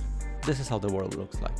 So when you're showing the reality of the real world and people still call you crazy conspiracy theorist, isn't that sad as a human species? Because like I understand when you're speaking about stuff that you cannot prove, or you don't have any like substance or scientific method or like the real world evidence, but when you have everything at your disposal and it's the real world and people still get angry with you and they call you all sorts of things, such a sad human species we are. In many ways, this is fascinating, because even for me it was difficult to understand just with the main, like the circular map before, and all the first websites that were speaking about flat earth, they didn't speak about this. No, and that's why many of the people who go to traditional churches, they don't get this, because they're the same as the people who insult. They don't want to understand science and the real world. Once you understand, and once you accept also the fact that we are not the only species, and we are not the only continents here. There's more continents, other humanities, and that's when you start understanding the full aspect and the full concept of what we call flat earth. You get my point? Sure, it's easier to accept the fact, the lies of we are so special and we are the only creation. That's like being very limited. It's like forcing yourself to something that allows your mind to be at peace. I don't want my mind to be at peace. I want the reality. Reality is fascinating. I don't want to live in an illusion. So you can live in an illusion because that's your right to live in an illusion and a lie.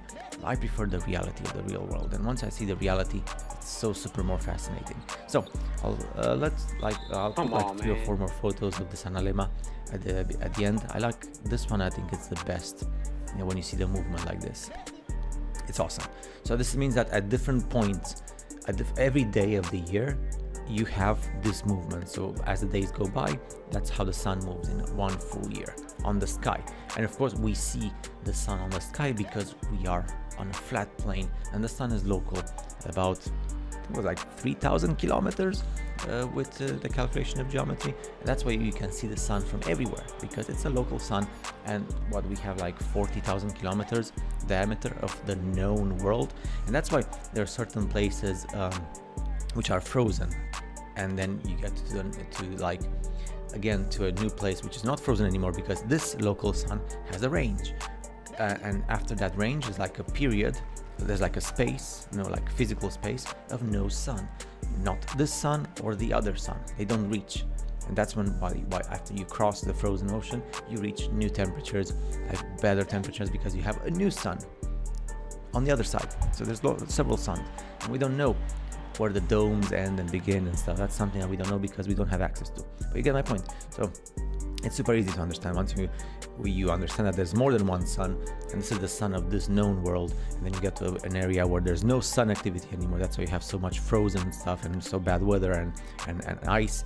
And then if you surpass that area, if you get on the other side, you get to a new continent, a new ocean, and with a new sun. Fascinating stuff. And yeah, this is the real world. I'm happy that when you show the real world, nobody can say anything anymore, because hey, that's how the sun moves. So see you in the next video. He's like, hey, that's how the sun moves. What can I say?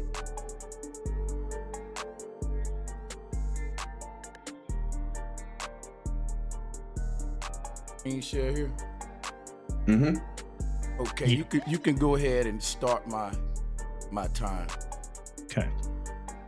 Okay, so I want to start with something called, I want to make an argument of motion blur, right? Let me arrange these slides, my bad. Can you stop my time, Jaron? Excuse me for everybody. I want to Can you stop my time? Can you stop my time? What you want with the time, man? On my phone, because I got people texting me and Bro stuff. Sanchez, But okay, shout out so Jaron and Bro basically Sanchez. what I want to talk about is space. Space is a place where things can happen there that never we can prove or can happen on Earth. And one of my arguments that I want to introduce in this debate is the ISS, right? For example, the ISS is moving at 18,000 miles per hour. A bullet moves at 2,000 miles per hour. So, but we see astronauts tethered to the ISS, Right. and we are told because of relativity, they don't even feel 18,000 miles per hour, which is more than 4 times the speed of a bullet. And these are some very impressive, numbers. These numbers are just amazing. My thing is they have little tools such as drills and boats floating around tethered to them. These things should be, you shouldn't be able to hold these objects tethered to a machine that's going 18,000 miles per hour. These things should fly out of your hand. Imagine somebody trying to do mechanic work on a moving airplane on the wing of it. Right. We're told that because there is no space, is basically a vacuum. So they're saying that the ISS is moving through nothing, basically, through a vacuum. And because of that, there is no drag. But at the same time, they give us comets that appear to be experiencing some sort of drag, which is why they have a dust tail and a gas tail. If you don't understand the argument that I'm making, let me go further. If we're told that the asteroid's atmosphere and all of its compositional makeup, all of these elements are are just, you know, it's blowing off of the thing as it moves through space, right? It's losing its atmosphere and all of this stuff. But at the same time, the astronaut won't lose his wrench. He won't lose his He won't lose his wrench. The little screw that he's screwing when he's working don't fly out of his hand at 18,000 miles per hour, right? None of these things happen. And we're just told because of relativity, and that's just as far as it go. I'm gonna see how Craig does when he get a chance to respond to that. So they say that there's no drag in space, but they then display drag with asteroid tails, right? Comet tails, and all of that. So as this object moves through space, it's losing it's some of itself. We ask the same question with astronauts working on the ISS. So I want him to deal with that one. Also, I wanted to deal with this.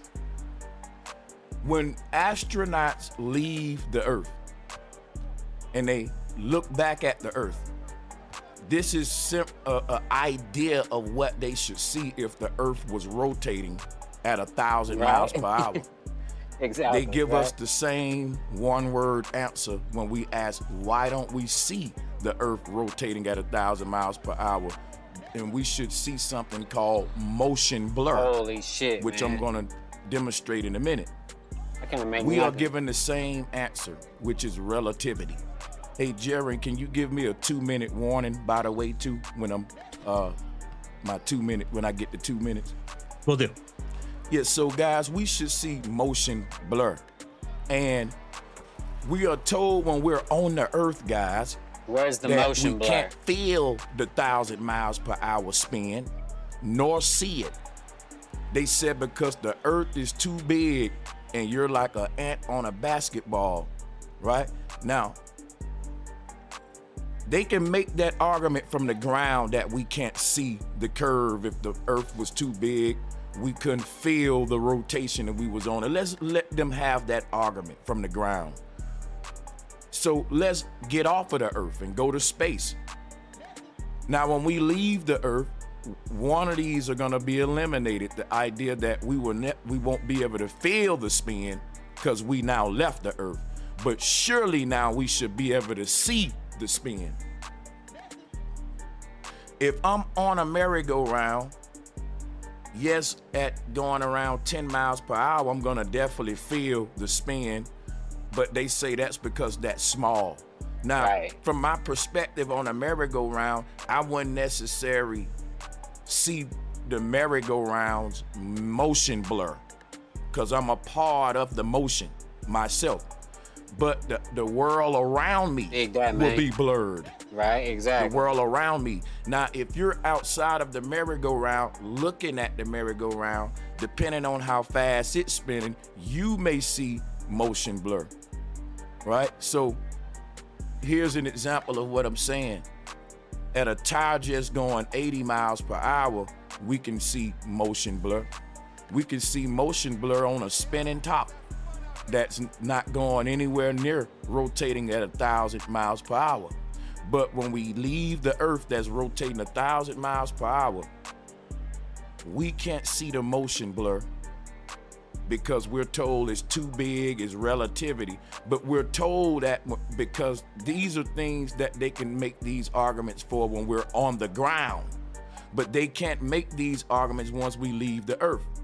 And of course, once we leave the Earth, we won't be able to feel the spin. So we can't feel the spin if we're on the Earth. We can't feel it when we're off the Earth, of course. And if we can't visually see the spin when we're on the Earth, at least we should be able to see the spin when we leave the Earth. I mean, just think about it, guys. Right. They say that we can't see the curve because we're on the Earth and it's so big. And we got to get off of it to see the curve. They say we can't see the span for the same reason. So when we leave the Earth, we are able to see the curve according to NASA. They give us pictures that show us the curve, they say.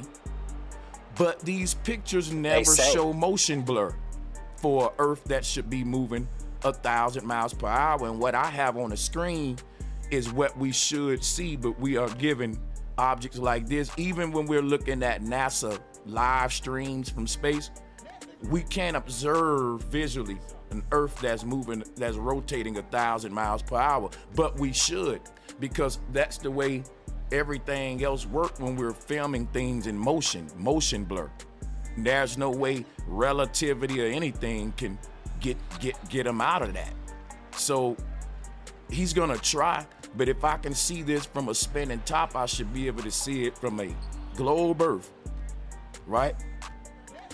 So if I can't see the spin or feel the spin when I'm on the Earth, and I can't see the spin or feel the spin when I'm off the Earth, then how can I prove the spin? Because now the spin has become undetectable. If I can't see it or feel it on or off the Earth, how do I prove it?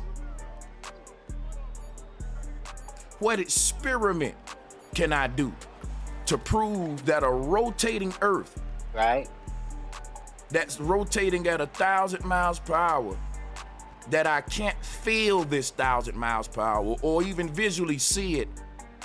How can I begin to detect it, which I would need to do in order to prove it right or wrong?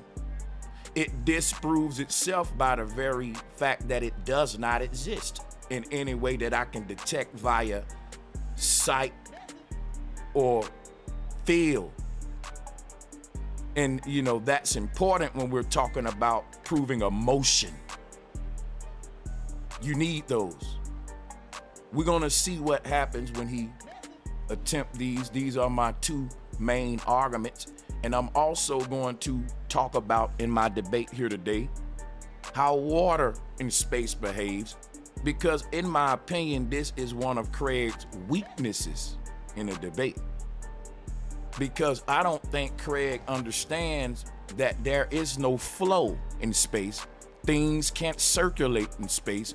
You can't have jet streams and rivers of water in space, because the way that gas and water behaves in space is the way this gentleman is showing you here.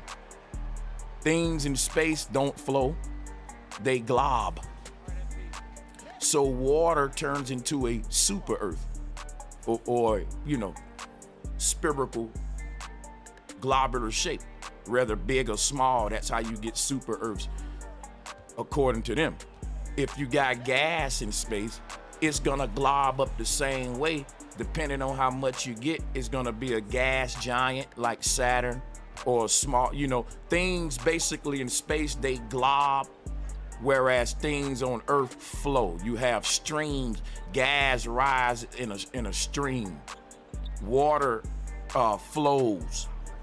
This is not the case in space, and if this is not the case, don't you know that there's a lot of equipment that they rely on that requires them to, that requires water to flow, air to flow. For example, I'm gonna show you some of the equipment right here on this collage, which is they use heat pumps on the ISS. You know what else they use? Air compressors. You know what the astronauts on the moon use? Lithium oxide canisters. You know what these canisters needed to have? They needed to be able to circulate gas and liquids through this backpack. They needed to have this airtight from the conditions of space that was around them. And they used duct tape, guys. They to use make duct sure tape, it was guys. airtight, by the way. Yeah. This equipment, by the way, was relying on air to flow, for liquids to flow. And these things cannot happen in space. He's gonna try to come with all kind of mumbo jumbo to make it happen. But here's a guy on the ISS showing you how water behaves in space.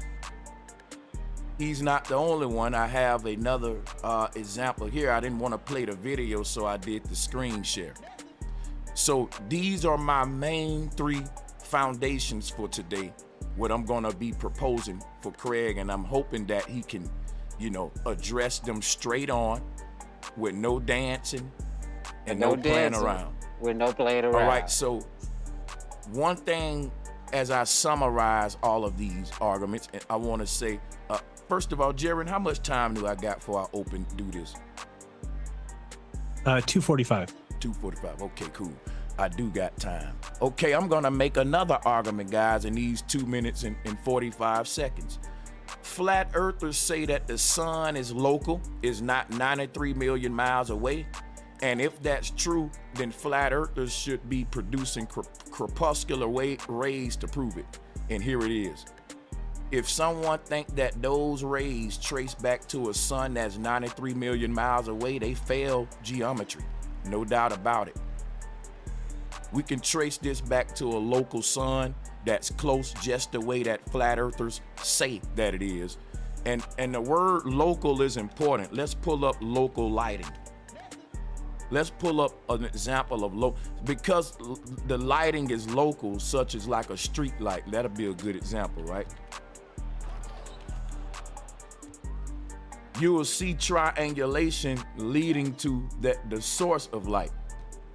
So when I pull up local lighting, you'll see a quick example of what I'm saying. The triangulation that we get leading back. See, the further that I raise this light up, the base will expand.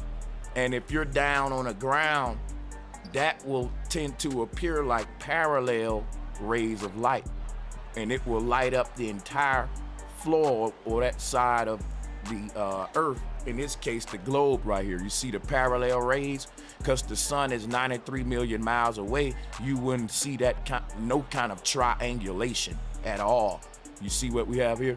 But on a flat earth you would, and guess what? We do observe the triangulation on a flat earth, and you would need parallel rays to prove a sun 93 million miles away. And I want to know how he's going to, try to combat that when I pair it with the fact that here go pirates. 7 turnover. Pilots are flying above the sun here. At Pirates. no point on a globe Pilots. Earth should anyone be able to look down at the sun. This is no eye trick or camera trick. And a lot of globalists don't like to deal with this footage. The pilots are looking down at the sun. This shouldn't be if it was 93 million miles away. You can't look down on an object that's 93 million miles away unless you're 94 million miles away, for example, So the clouds is obstructing part of the sun, which letting us know is right where it seems to be. This is no eye trick. We can trust our eyes. We can trust geometry, right? Time's up. Okay, Craig, you got 15 minutes when you're ready. Okay. All right, I'll just start. I'm ready to go. Okay, go ahead. Okay, so I'm going to base my argument on the fact that the Earth's a globe, and we know it's a degree in physics, and that wouldn't. You got because there's the two masses. And one of the consequences of that is something that we call the potato radius.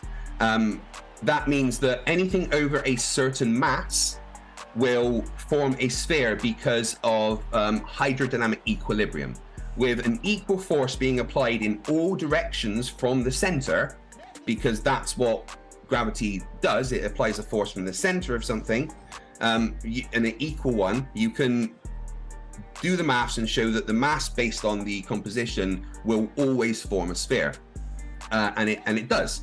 We can measure gravity and show that the predictions of gravity are correct. I'm actually going to share the screen this time. So if we go to gravity measurements, so a lot of people complain that you can't measure gravity, and that's just false. Measurements of gravity are done all the time.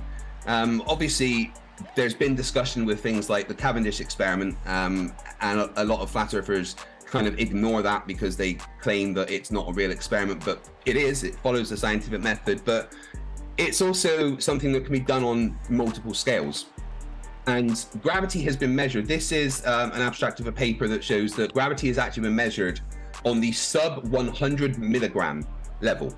It's a version of a Cavendish experiment using two extremely tiny gold balls, showing that the gravitational force still works at extremely small levels. The Cavendish experiment is something that is done by students. Again, every physics student does the Cavendish experiment to measure gravity, showing that mass attracts mass. Now, how do we know that gravity is something that's real? Well, it's used in industries. I want to talk about something called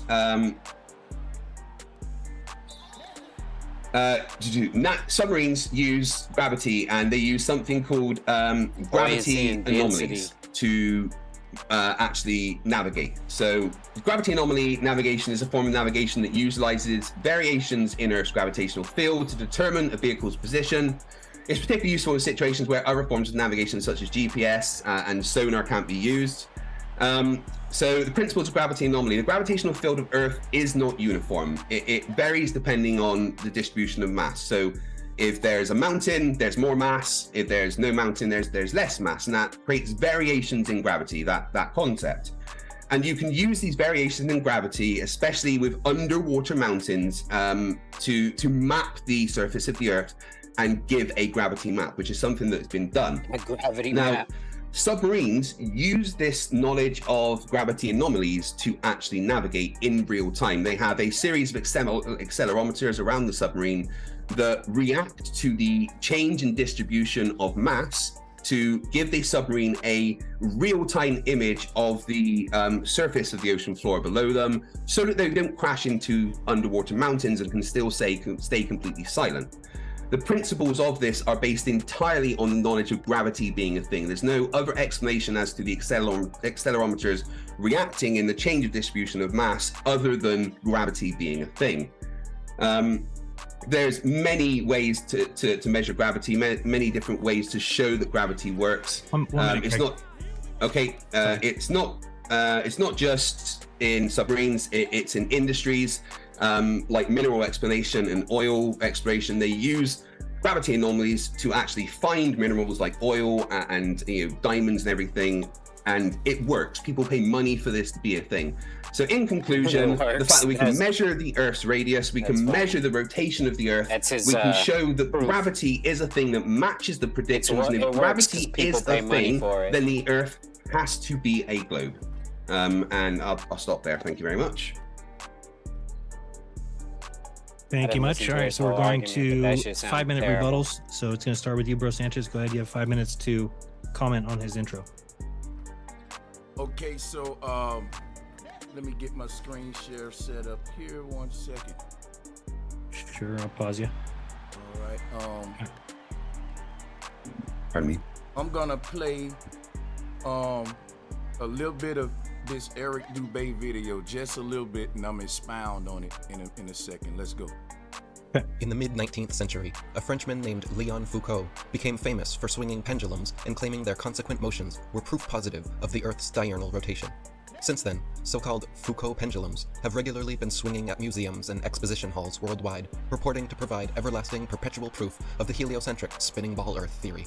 The truth is, however, unbeknownst to most of the duped public, that Foucault's pendulum was a failed experiment, which proved nothing but how easy it is for pseudoscience to deceive the malleable masses. To begin with, Foucault's pendulums do not uniformly swing in any one direction. Sometimes they rotate clockwise, and sometimes counterclockwise, while other times they fail to rotate, or they rotate far too much. Scientists who have repeated variations of the experiment have conceded time and again that, quote, it was difficult to avoid giving the pendulum some slight lateral bias at starting. Did you hear that?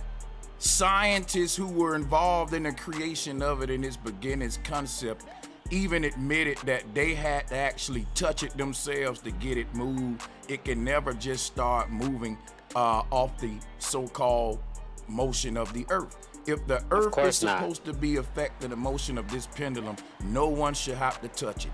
A crane at a work site should be moving the same way. If the Earth is a rotating sphere, why does it only affect Foucault's pendulums and not no other cranes or anything else that's pendulum based? So my thing is, they also, in most pendulums today, Foucault's pendulums, they use electricity to run them. it's a big scam and a hoax. You heard it for yourself. Do the research. The scientists that even created it said the same thing I'm saying. So let's move on. He talked about how the heavens work on the globe. There are Giza-style pyramids in different continents, and these things still make their alignments with Orion today. The 3 kings of Orion align over these 3 pyramids of Giza and others around the world, and that's been happening for at least 26,000 years according to science. And guess what? For that to happen, for these alignments to always be perfect and right above the pyramids like what we see here, then the ground that we walking on must be stationary and the sky must be in motion. These people knew that the sky had made a complete revolution once that alignment came back around every time to their sites. And this is the way we observe the heavens. If I have a Giza site beneath me on this image and I'm aligning it up with a certain constellation that's in my sky at that time, the moment that constellation move over time and I see that alignment come back, I know that was a complete revolution. That has happened many times according to observers, people that go to these sites. This is what these sites make them so special. That wouldn't be possible if we were on a globe Earth because of parallax. The people that built these structures understood that they were on a flat Earth. So let's keep that moving. He brought up the Cavendish experiment. What was the problem with the Cavendish experiment? So the problem with the Cavendish experiment is that Cavendish could calculate the mass of the Earth. He didn't calculate it because he was not interested in that number.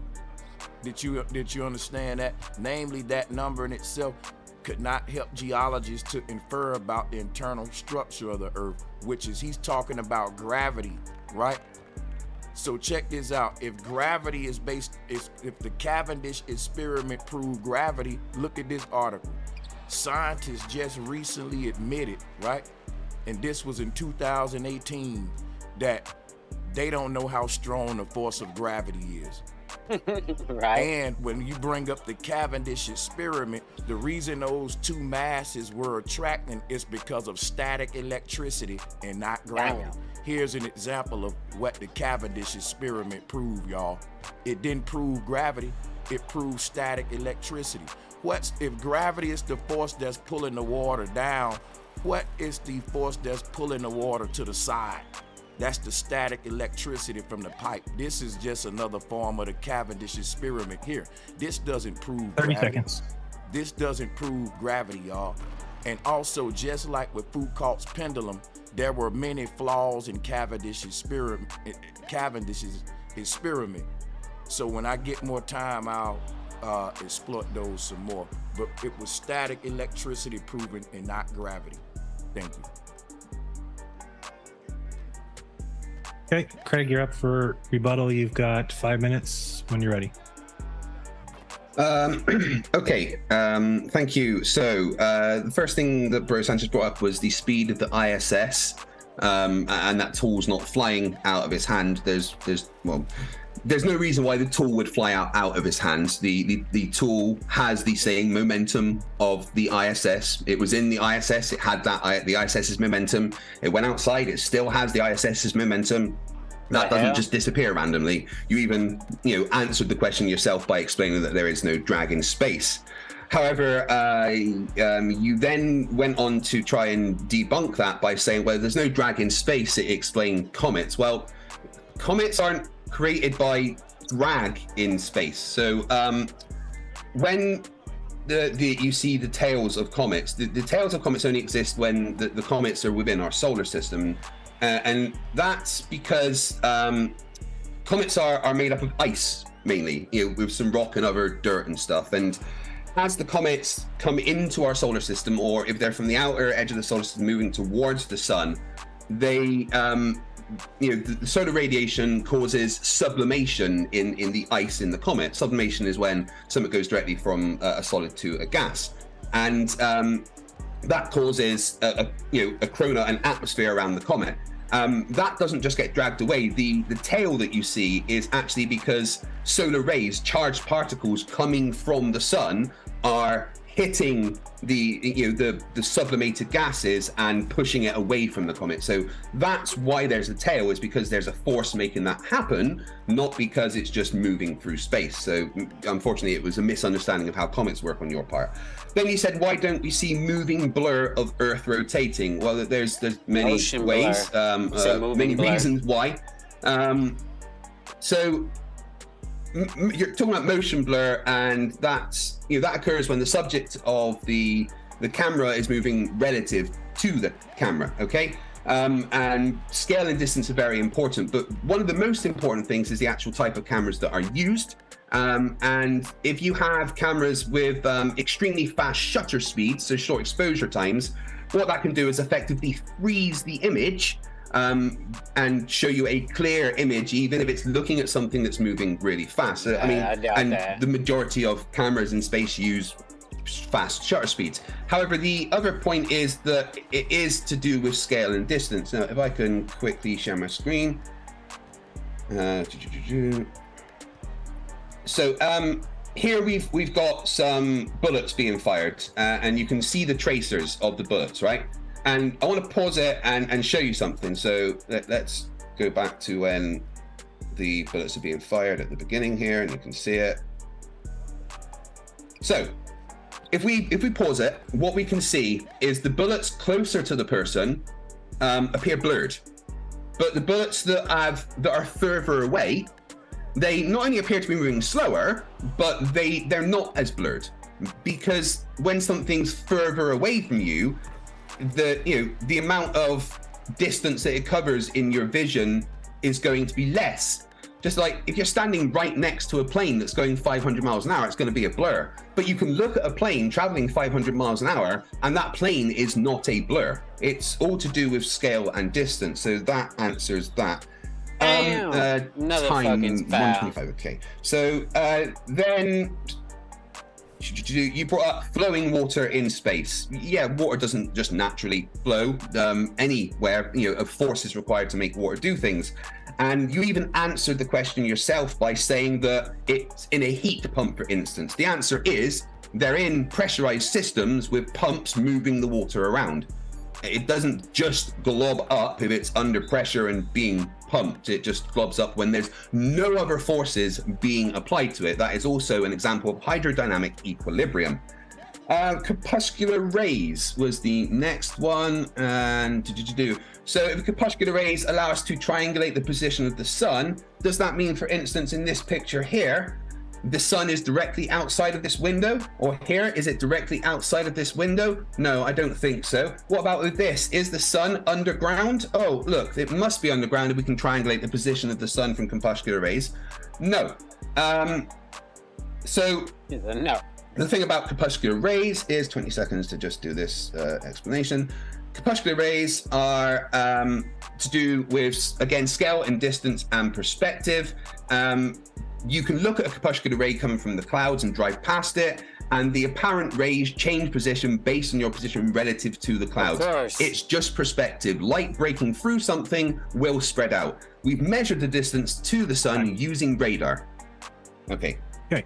Excellent. Thank you. Now what we're going to do is a 1 minute back and forth. It'll be Bro Sanchez up first. It's just a Q&A, so it's your chance to ask him a question. You can take the full minute to ask it. Then Craig will get a chance to answer for 1 minute. Then you can respond for 1 minute, and then Craig can close it out for 2 minutes, and we'll alternate that back and forth. Roger. So it is up for Bro first, and I have the clock set at 1 minute when you're ready to go. All right, just a second. So feel free to ask him whatever. All right. What I want to... Okay, well, cool. I ain't got time to really go into none of these screen shares. I'll cut the screen share off. It's just a 1 minute question. Okay, so for my questions for Craig, he said that comets aren't created by drag in space. The tails only exist because the comet is in our solar system. All right. The ISS is also in our solar system.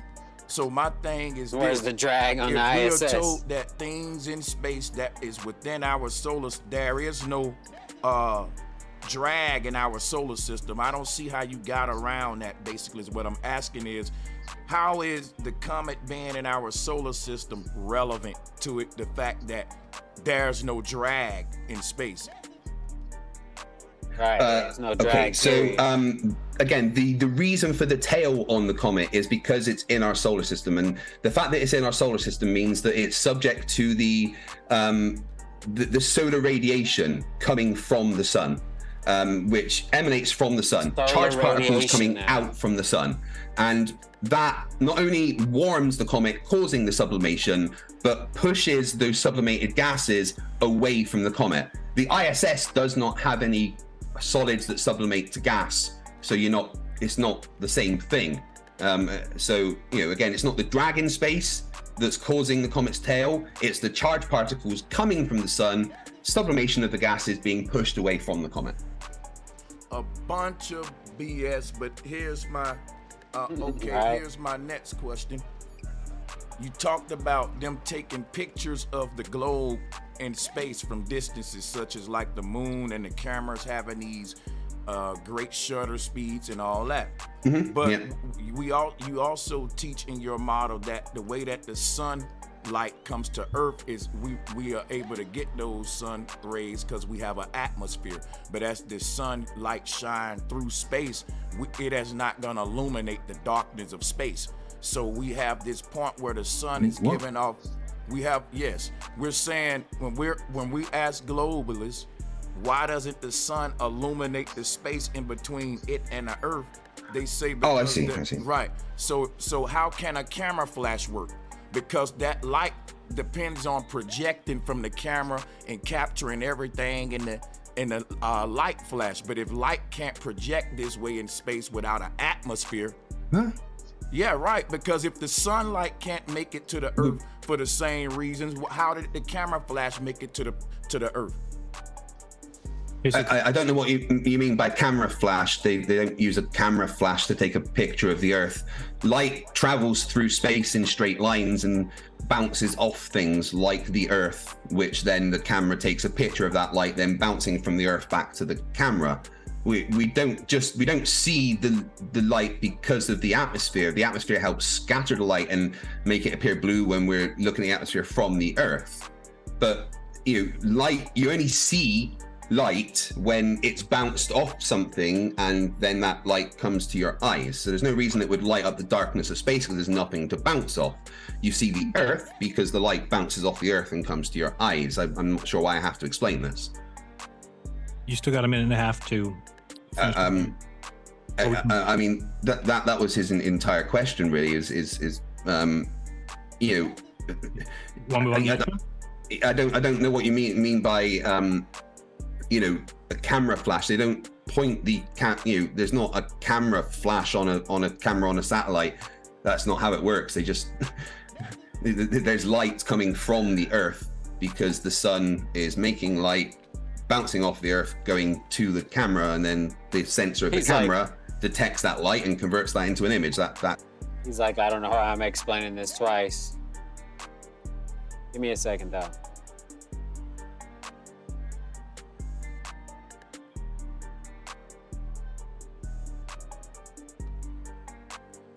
subject to Coriolis forces. There's nothing about the Foucault's pendulum experiment that says it should move automatically. That's a little bit of a straw man on your part. So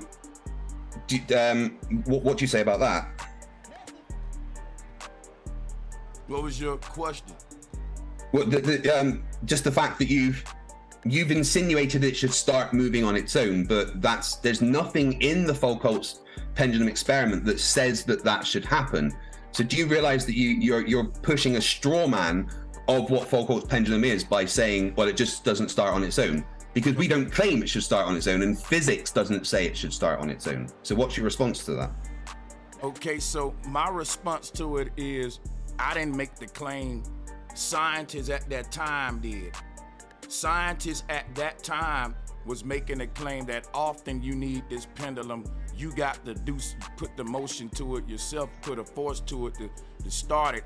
But you didn't say nothing about hold on, it's my turn now. You didn't say nothing about the part when I mentioned to you that these pendulums swing in different directions. They ain't consistent. They doing what they want all over the world. They not really consistent with a globe Earth that is, rotating in one direction. They're all doing their own things. This is a fact. Okay. And I didn't make that up. The scientist that deals with these pendulums, this is some of the observations that they've brought up in the history of dealing with the pendulum experiment. So that's okay. So what you showed was actually a video from Eric Dubay, not from a scientist, just making claims that it does things it shouldn't. There's no scientist that has ever said it does things that it shouldn't. Science hasn't said that. Science accepts that it can be a difficult experiment to get right because, experiments don't have to be simple.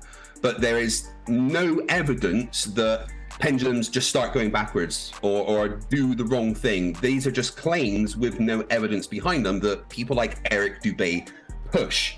So that it's just a false assumption that you've heard from Eric Dubay and kind of repeated. You said about electricity moving them.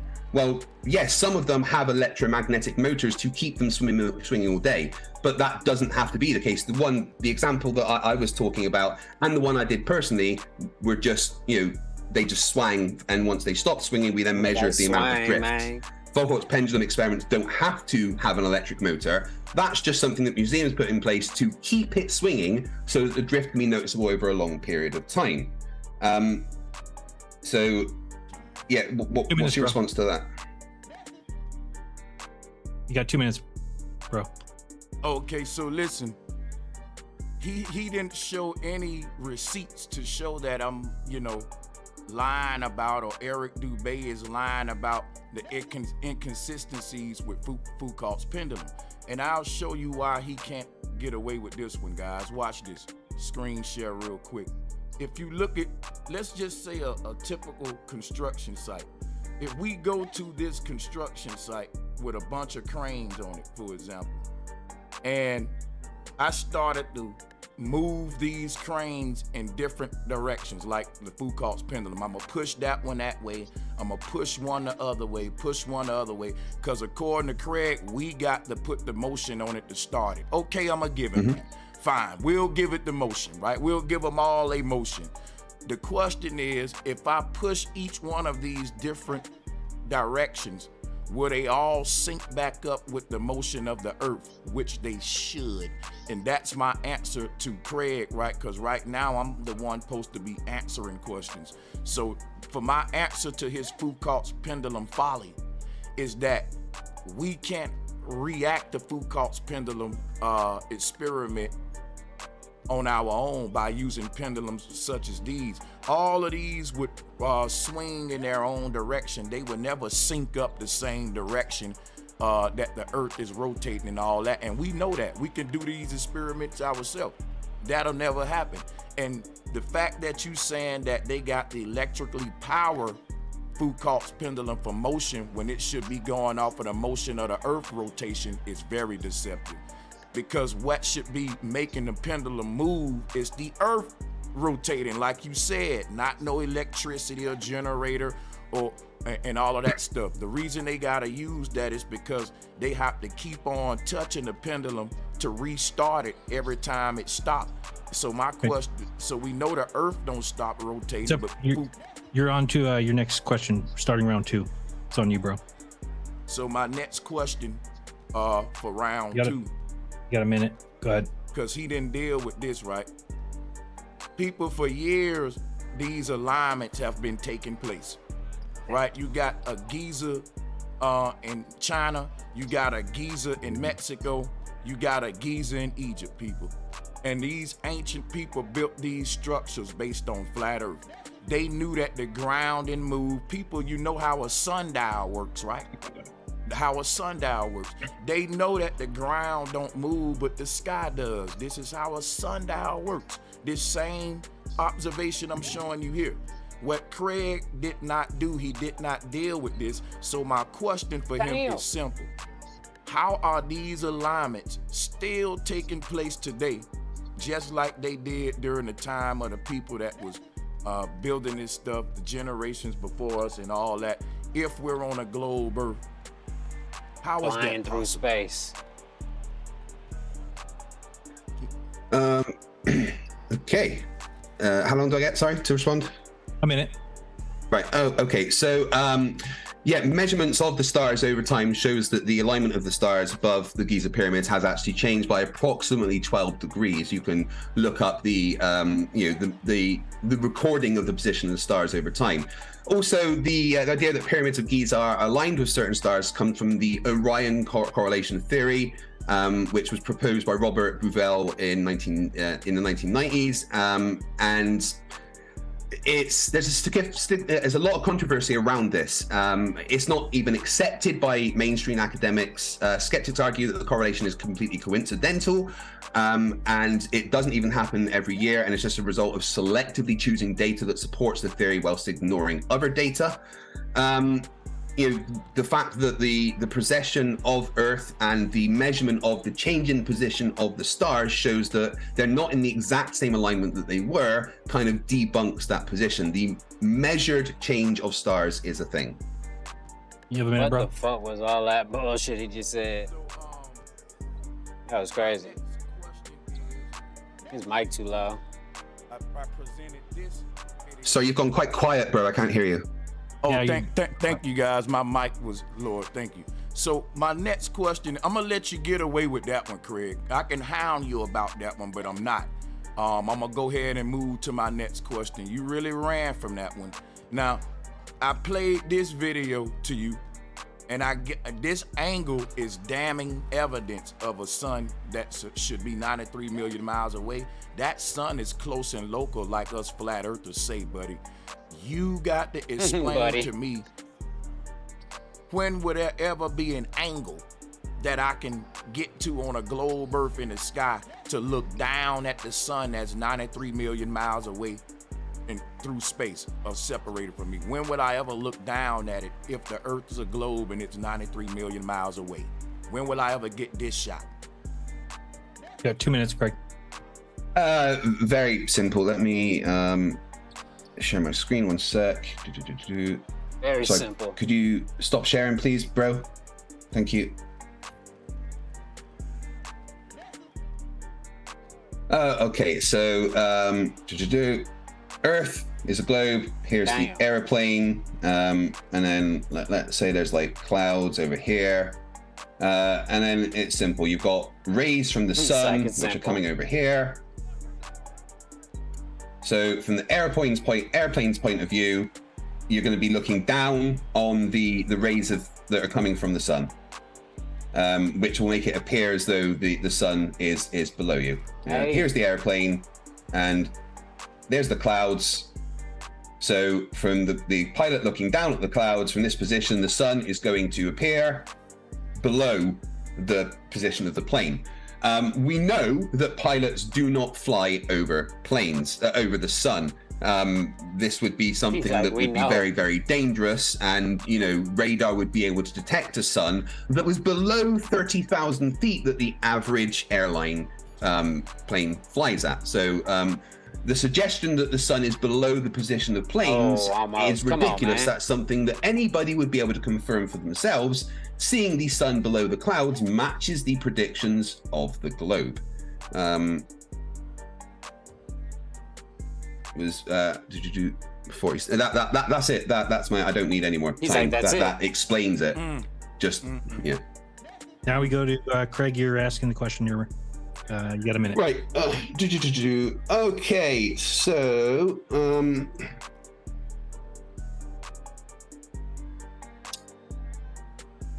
Right, so, you haven't responded to anything that I said about the measurements of the Earth using geodetic surveying methods that have been done for centuries by hundreds of teams across the world, including the transcontinental triangulation of the American Arc of the Parallel. Like I explained, they use a network of triangles measured across the surface of the Earth. If the Earth was flat, those triangles would all sum to angles of 180. However, as I failed to screen share, but I can show that to you if you like, the measured angles give something called spherical excess, which means that every triangle measures over 180 degrees. And when you sum up all the spherical excess, you can actually calculate the radius of the Earth. So my question to you, bro, is how is it possible that we can measure the curve of the Earth matching the radius that we are told if the Earth isn't curved? Okay, I'm ready. It's gonna be very short and sweet, Jared. Go ahead. Yeah, we can't. That's the answer.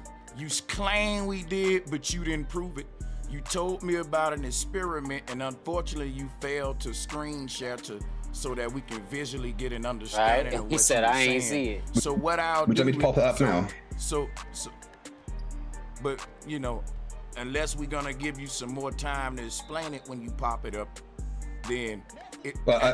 Here's the spherical excess. That column there. That's all you need. That's the measured. Wait for your turn. Yeah. So all of this data is something that needs to be processed and examined, and that's something that I will do, and that'll be a debate that we'll have to continue. But as of now, I don't have to accept that as fact, because you really haven't proven anything other than just said they did it and it proved it, and that's just not how this works. So it just made my job a little easy for that one, honestly, and unfortunately for your screen share thing, that's unfortunate. Hey, Craig. Yeah, apologies about the screen share. I clicked the button, but obviously didn't choose the actual screen. That's cool, but you can go to the next. Yeah, so it's not just me saying things. This is experiments that have been, measurements that have been repeated time and time and time again. You know, like I said, there's hundreds of teams that have done these measurements countless times across land masses across the entire world. It's not just me saying something, it's something that has been verified and repeated time and time and time again. Anyone that does these measurements using proper geodetic surveying methods finds that there is a spherical excess. The data is all here, and every time that the measurements are done, the same data is found within a margin of error, because obviously all measurements have margins of error. But it shows that it can be repeated, it has been repeated, and just saying you don't believe it doesn't really debunk the fact that here is measurements that people have done. I'd like you to at least try and answer how this is possible if the Earth is flat. First of all, you lied. My words was never, I don't believe it. In fact, I was honest enough to say that I'm gonna check into it. That's what I said. I said, I'm gonna check into this. He said you lied. Process the data and examine it, and then I'm gonna have an argument with you on it. But you did not process the data, which you should have done for your debate. You simply presented an experiment in a way that requires us to go look it up after the debate. You should have did your work. That's all I'm saying. So, thank you for sharing that. You're saying that this experiment proved the shape of the Earth, and I just can't say, well, yep, yes it did. I believe you, Craig. I got to go and examine this experiment, process the data, and look more into it. I'm not dumb enough to speak on something that I didn't look into. And you didn't present enough information today to satisfy me enough to make an argument on it. So guess what? It just don't really help you at all today. God damn. You know, this experiment is something I can look into, but I can tell you right now, depending on when they done it, they had limited technology to perform such an experiment of measuring the entire shape of the Earth with what you call in transcontinental triangulation.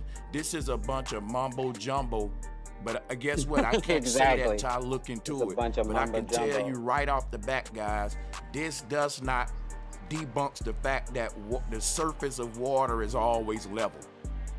It doesn't at all. And if it does, he didn't show us how. He didn't show us how. But in my screen shares, I showed how. He's showing a bunch of data for his argument. Well, that data got to be processed and examined. And I will do that. But guess what? You should have done that for us if you showed up prepared for the debate. So we can move to the next one. You're up next. Bro Sanchez is round 3, so go ahead and you can ask a question. You got a minute. So now I can ask Craig a question here for a minute. Okay, so I want to know. I got a couple of questions in my minute. First of all, when was this experiment that you speak of done? What year? The transcontinental triangulation of the American Arc of the Parallel was Damn, done. it's a mouthful. I can actually get you the dates. 1890, around then. Okay, It's a thing that's been repeated many times. I only got a minute, so be brief. Okay, after 1890, when was the next year that it was repeated? It's been repeated time and time and time again. Give me the next year. You can't just say that. And unfortunately, I don't have that data available in my head, but there is multiple in the website that I have presented, mctoon.net /r. You can find all the information about multiple experiments. Okay, so again, he did not show up prepared, guys, because he should have showed up with a list of how many times it was repeated versus just showing up making a claim. Got him. I do. It's here. Question for him? Do you have any question you want to? So my question was for him was that when was the next time that they did this experiment? He can't answer it, so we can move on. Okay, go ahead. You got a minute, Craig? Just a minute to respond to that. Yeah. I'm just presenting one that is famous and is known. It's something that's been repeated multiple times. I could, here is a, if I just quickly screen share to make sure I do it. Again, it's not my job to process the data for you. I have personally processed data of all these measurements in the past. I just presented you the measurements today. However, here's a large list of the measurements being done across several different places in the world, not just one. It's many, many, many times. It's been done multiple times, different positions on the Earth. I can present hundreds of examples if I want to, but it's irrelevant to the fact that it's been done. Me not knowing the exact date when something was done doesn't disprove anything in the slightest or say that I didn't come prepared when here is all the data available. Okay, 1 minute, Bro Central. Okay, all the data he presented was from the same year, the 1800s, in the same time. He the one that said that this thing has been repeated many, many, many times, but he's only showing us one time in the 1800s, even on the data sheet he just produced. I didn't make the claim, so you can't make it like I'm doing something wrong here. You made the claim that, there were multiple experiments done, but so far you've only showed one. I'm just gonna make sure that we know that you only showed one, and it ain't my fault that you can't show proof of your claim, and you can't make it my fault.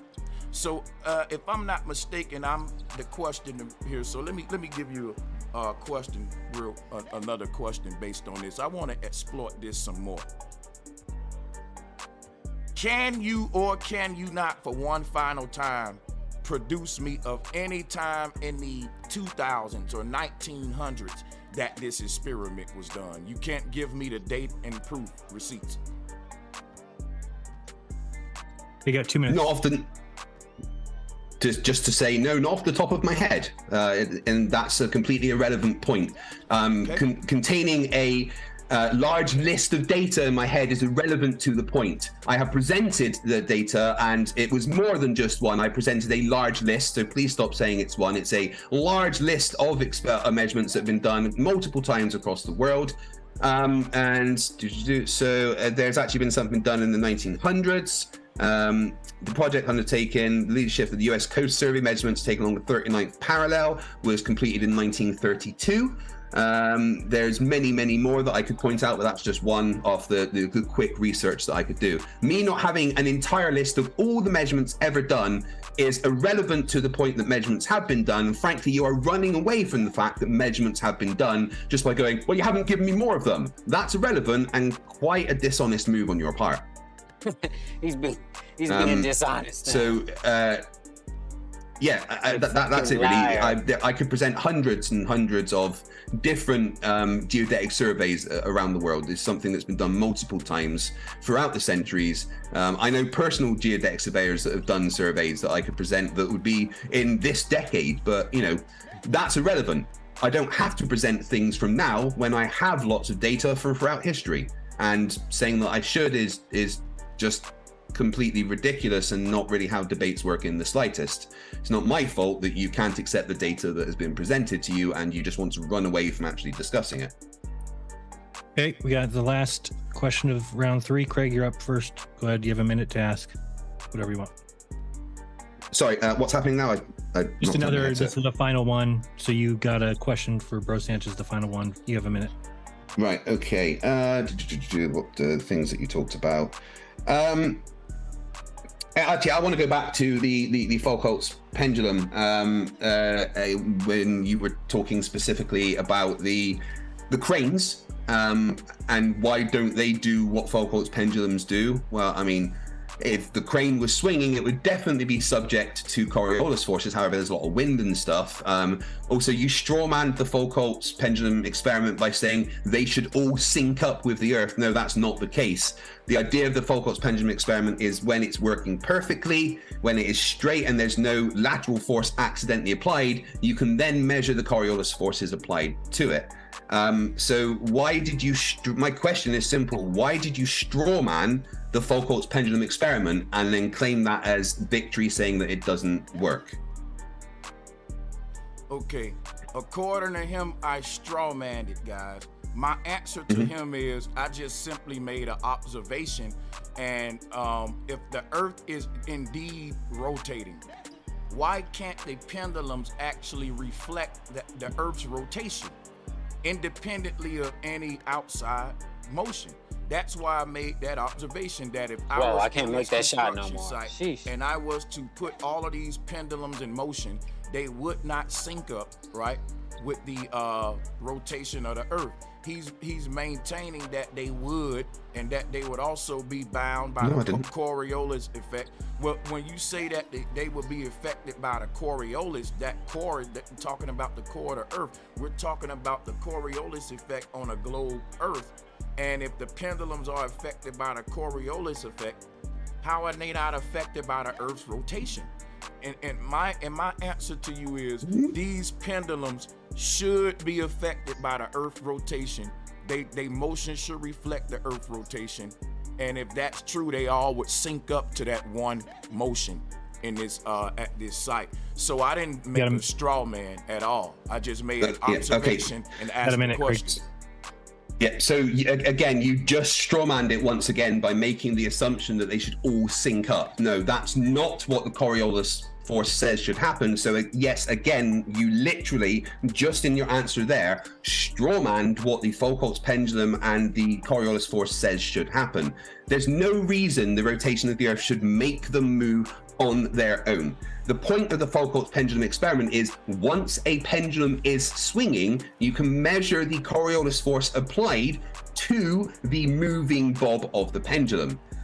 So unless you actually address the Foucault's pendulum experiment properly and stop strawmanning it, you haven't debunked it. All you've done is created your own version of the Foucault's pendulum and what it should be and what you say should happen, and tried to debunk that, which is the literal definition of strawmanning something. You can't debunk something by saying it works like this and it should work like this when you're wrong. That is a strawman. You got 2 minutes to finish it off. To respond to him. Okay, so Craig, here's why it's not a straw man. I agreed with you. I said according to the Foucault's pendulum, there's nothing wrong with them starting it with their own hand and force. Okay, I gave you that, even though I disagree with it. I said that, okay, yeah, they have to touch the ball to get it going. It's not, you said no, they shouldn't just set it up and it just start moving according to the Earth rotation. They have to, a force have to act on it, then it will reveal this Coriolis force. I gave you that. I said, okay, let's do it. I'm not gonna argue with you on do we initiate the motion of it ourselves. So therefore, I'm not strawmanning it. I'm giving you that. I'm saying if I were to push all of these crane pendulums, I'm giving you that. So I'm not saying that they should just start moving by themselves and all sync up. I'm saying if I touch them all and make them move, at some point they should all sync up with the rotation of the Earth. if that's what Foucault's pendulum is trying to prove. So I don't see how you still would maintain that I'm straw manning it when I'm giving you the motion. I'm saying, okay, yes, they have, let's say they do have to start them themselves. So if we was in this construction site, those cranes would not be moving. And if I say, well, Craig, prove to me that the earth is rotating, you would set them all in motion, and you would wait up for us to see a certain pattern on this pendulum to prove the Coriolis force or whatever, or the earth's rotation. And that's what's being done with Foucault's pendulum, but you're trying to make it like I'm not maintaining that same thing now with these on this construction site, which I am. It's not a straw man. You just can't make this behave like it should to prove your argument. Okay, that's the end of that round. Did you want to do a break? We're halfway through. We're right on time. It's up to you. I'm good to keep going. I just want to say thank you, Journalism. You're doing great as a moderator. I appreciate your unbiased nature when doing this. Thank you. Yeah, appreciate that, Jerry. Yeah, we can keep going. I'm just gonna cut my camera off about a minute or two, but we can continue it. Thank you, everybody who are in attendance, for your support. Yeah, excellent. And now we've got the crossfire section, which is going to be 10 minutes of just kind of open dialogue. But in round one, Bro's going to be able to open it up so he can just start the conversation whatever direction he wants. In 10 minutes, I'll stop us, and then we'll reset, and Craig will get to kind of introduce a new topic if it gets kind of going crazy. So, Bro Sanchez, you can go ahead and start us off with a 10-minute crossfire. Try not to talk over each other. Roger. Okay, so crossfires, okay, back and forth. I got you. All right, let's get the screen share back popping for this. Yeah, how long is this section for? Sorry, not to interrupt. So 10 minutes on this first one, then we'll do 10 minutes with you starting it off after this one. Okay, brilliant, thank you. Okay, so earlier Craig was showing us some sun rays, and he was showing us the sun rays through a window, and I wanted to pull that up and deal with that in my in this 10 minutes. So what happens is this, guys. When the sun rays shine through a window or anything, that's what I think that's called a red herring. That's neither here nor there to what we observing. The point is, on a globe Earth, the sun's supposed to illuminate one side of the Earth, a whole side with parallel rays. And that if we go outside and look at the sun rays coming from the sun, we should see parallel rays instead of crepuscular rays, but we see crepuscular rays.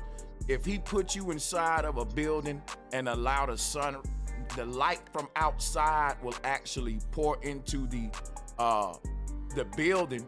And my thing is, if depending on what kind of blinds you got, you can also change the direction of those rays with the blinds blocking them and alter them. No different than a hose pipe skeeting water and the water flowing into or an object or something like that. So the thing about him pulling up those sun rays going through the window, those were not directly coming from the sun. That was just the light outside pouring into the window. So, if the light outside is an ocean and the house is in it, then the light is coming in through the window, so to speak.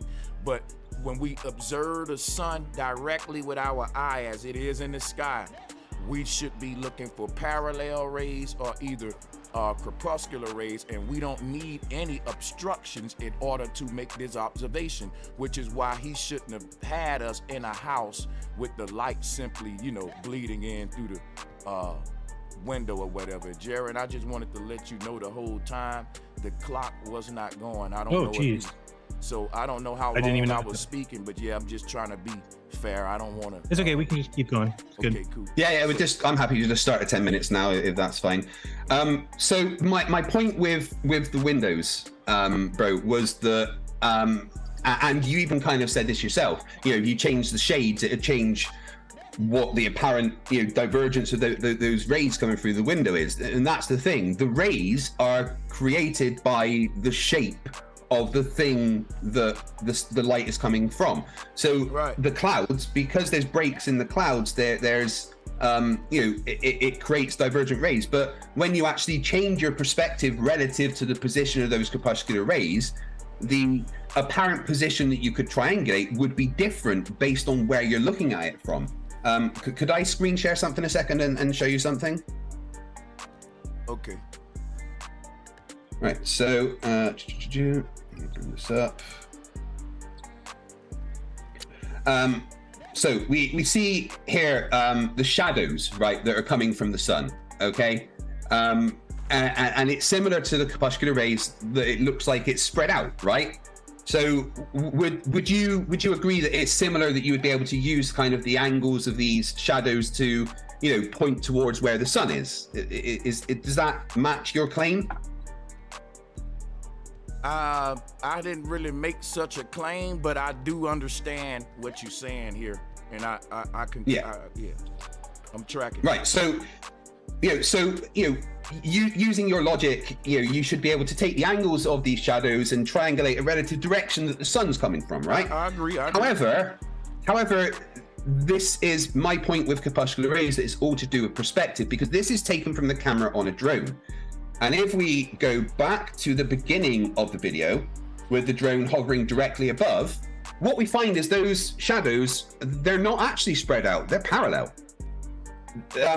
And what this shows is that corpuscular rays are simply a result of your position relative to the light breaking through the clouds. You change your position relative to that, the apparent angle of the corpuscular rays will change. Exactly the same as this. That from this position, these rays, these shadows created by the rays of the suns and these posts, they look parallel.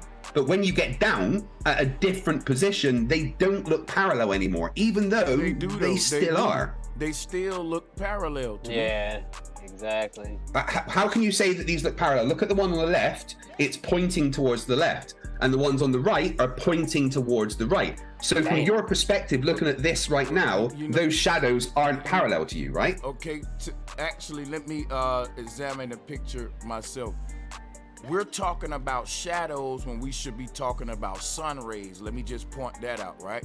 We're not looking. I mean, they're the same thing, right? Wait. In order to prove a globe with a sun that's 93 million miles away, you need to produce for me parallel sun rays like I produce for you crepuscular sun rays. Guess what? Showing me these shadows, you showing me parallel shadows, but I expect parallel shadows. That's expected. So I don't expect parallel sun rays. Why would you expect parallel shadows? Because I'm not gonna go into. See, this is what you're doing. You want to have a shadow conversation because you cannot have a sun ray conversation with me and win. Well, I can, but this isn't the same thing. I got to get so you the back rays in from the ballpark. sun. You're talking about shadows. I'm talking about sun rays. Okay, can we agree that? I don't understand how the two relate. Okay, bro, can we agree that sun rays create the shadows? The sun rays are hitting those posts, creating those shadows. So if the sun rays are parallel, the shadows will also be parallel. No. That is what do you mean, how no? it works. That is not how what do you mean? Works. How is it not? That's exactly how it works. But you okay, let me explain to you why that isn't how it works. The sun rays, the sunlight is what's creating those shadows. We both agree with that. But what we don't agree with though is whether the sun rays are crepuscular or parallel. You're showing me parallel shadows and you saying that because the shadows are parallel, the sun rays are parallel. And I don't know, that's crazy logic. Yeah, that's exactly. You can't have parallel shadows without parallel sun rays creating those shadows.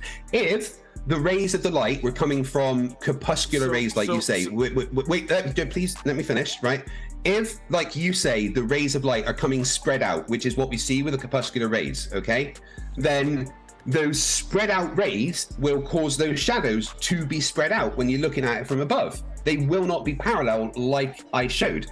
But what you see is that even when they look spread out, the same as corpuscular rays look spread out, when viewed from a different position, a different perspective, it shows that they're not spread out, they're actually parallel, and it's actually, in this case, a trick of perspective, which is why when you watch a time lapse of corpuscular rays, you can see that the apparent position changes, right? Wait a minute. Here's why what you're saying makes no sense.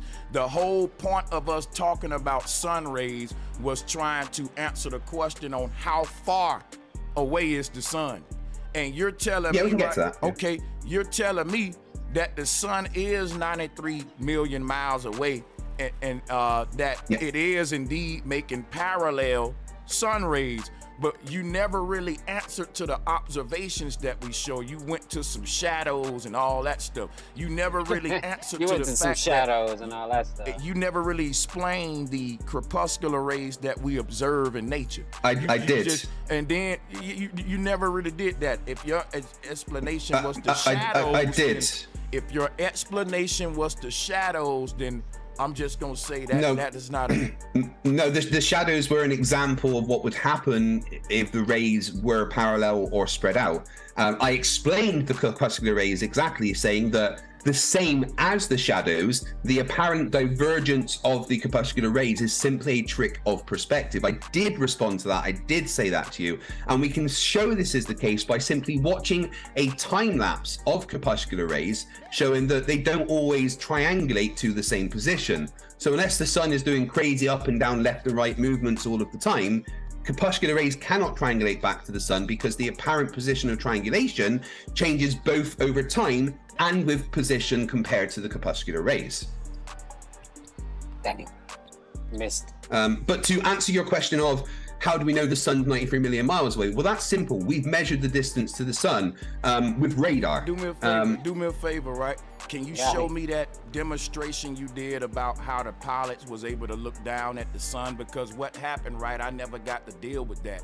In that demonstration, you said that it was the sun rays that were appearing to be under the clouds. You had the sun rays coming from the sun. This is not a sun ray. This is actually the sun itself right here that we're observing.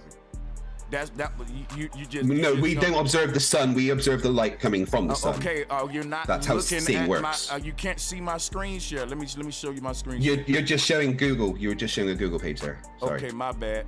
That's the one I'm talking about. Yeah. So that's not a sun ray. That's my pain. Wait. I got a question.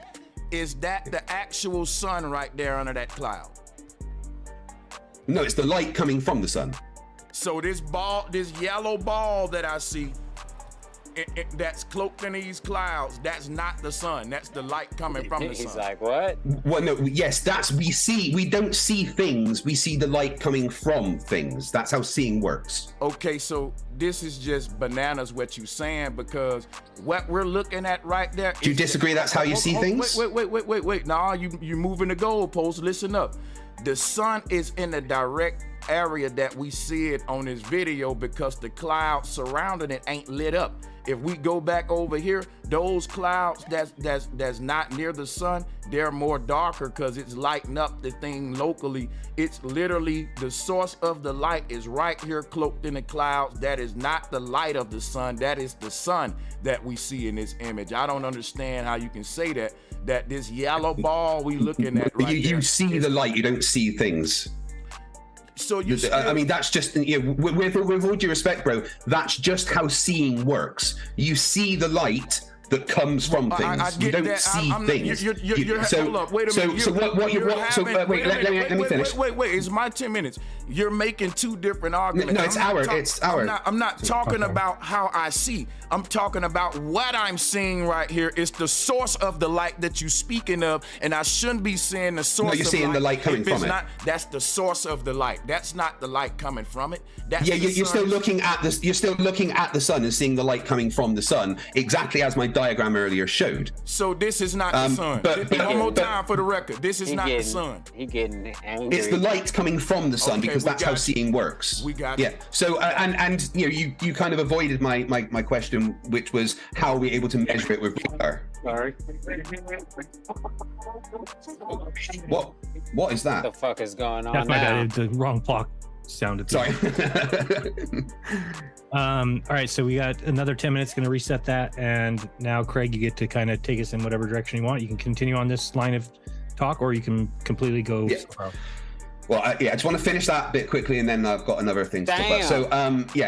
So, so you can say, seeing things like this all you want, but the simple answer to it is that we can use a known working technology called radar to measure the distance to the sun. Call our eyes. Why are you talking over me like that? It's the back and forth round. But go ahead. Well, I was in the middle of talking, and then you just started saying random things. So again, we can use known technology called radar to actually measure the distance to the sun. We don't need to rely on our eyes. We can use known working technology. And it's been done. It has been measured with radar. I could present a paper from the 1960s where they actually used ground-based radar to measure the distance to the sun and get a ping back, and it was 93 million miles.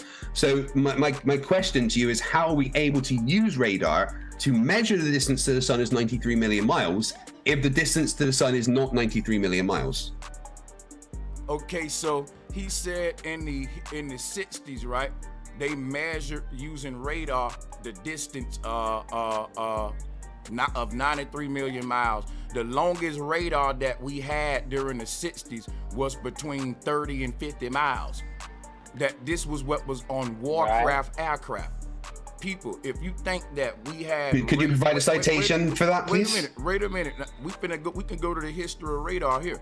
All we got to look up is the longest radar detection transmission detection in the the 60s is what you said. I think the 60s. That's all we got to do. And guess what?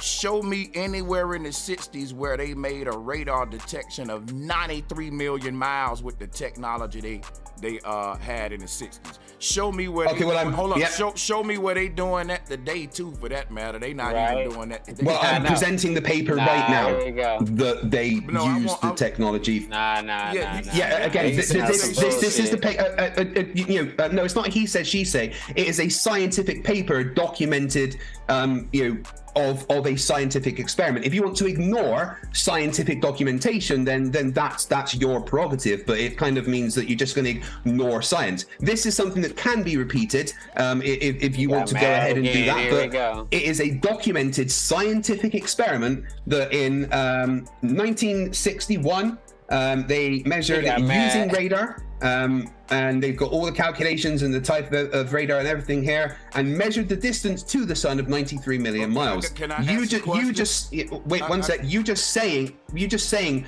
radar couldn't go that far. It is just a claim when I have a scientific paper talking about the technology that they used for radar to go that far. Okay, fair enough. I got a question. Can you tell me the name and type of radar they use and its specifications so we can actually see was it able to detect something for 93 million miles? We want to see the numbers. I want to see so I can look up its capabilities and other radars at that time, their capabilities as well. And we want to know, was there anyone in the 60s building radar that could detect out that far? 93 million miles. The people that did this experiment, Cool. Can you show me, can we get into the specifications at all?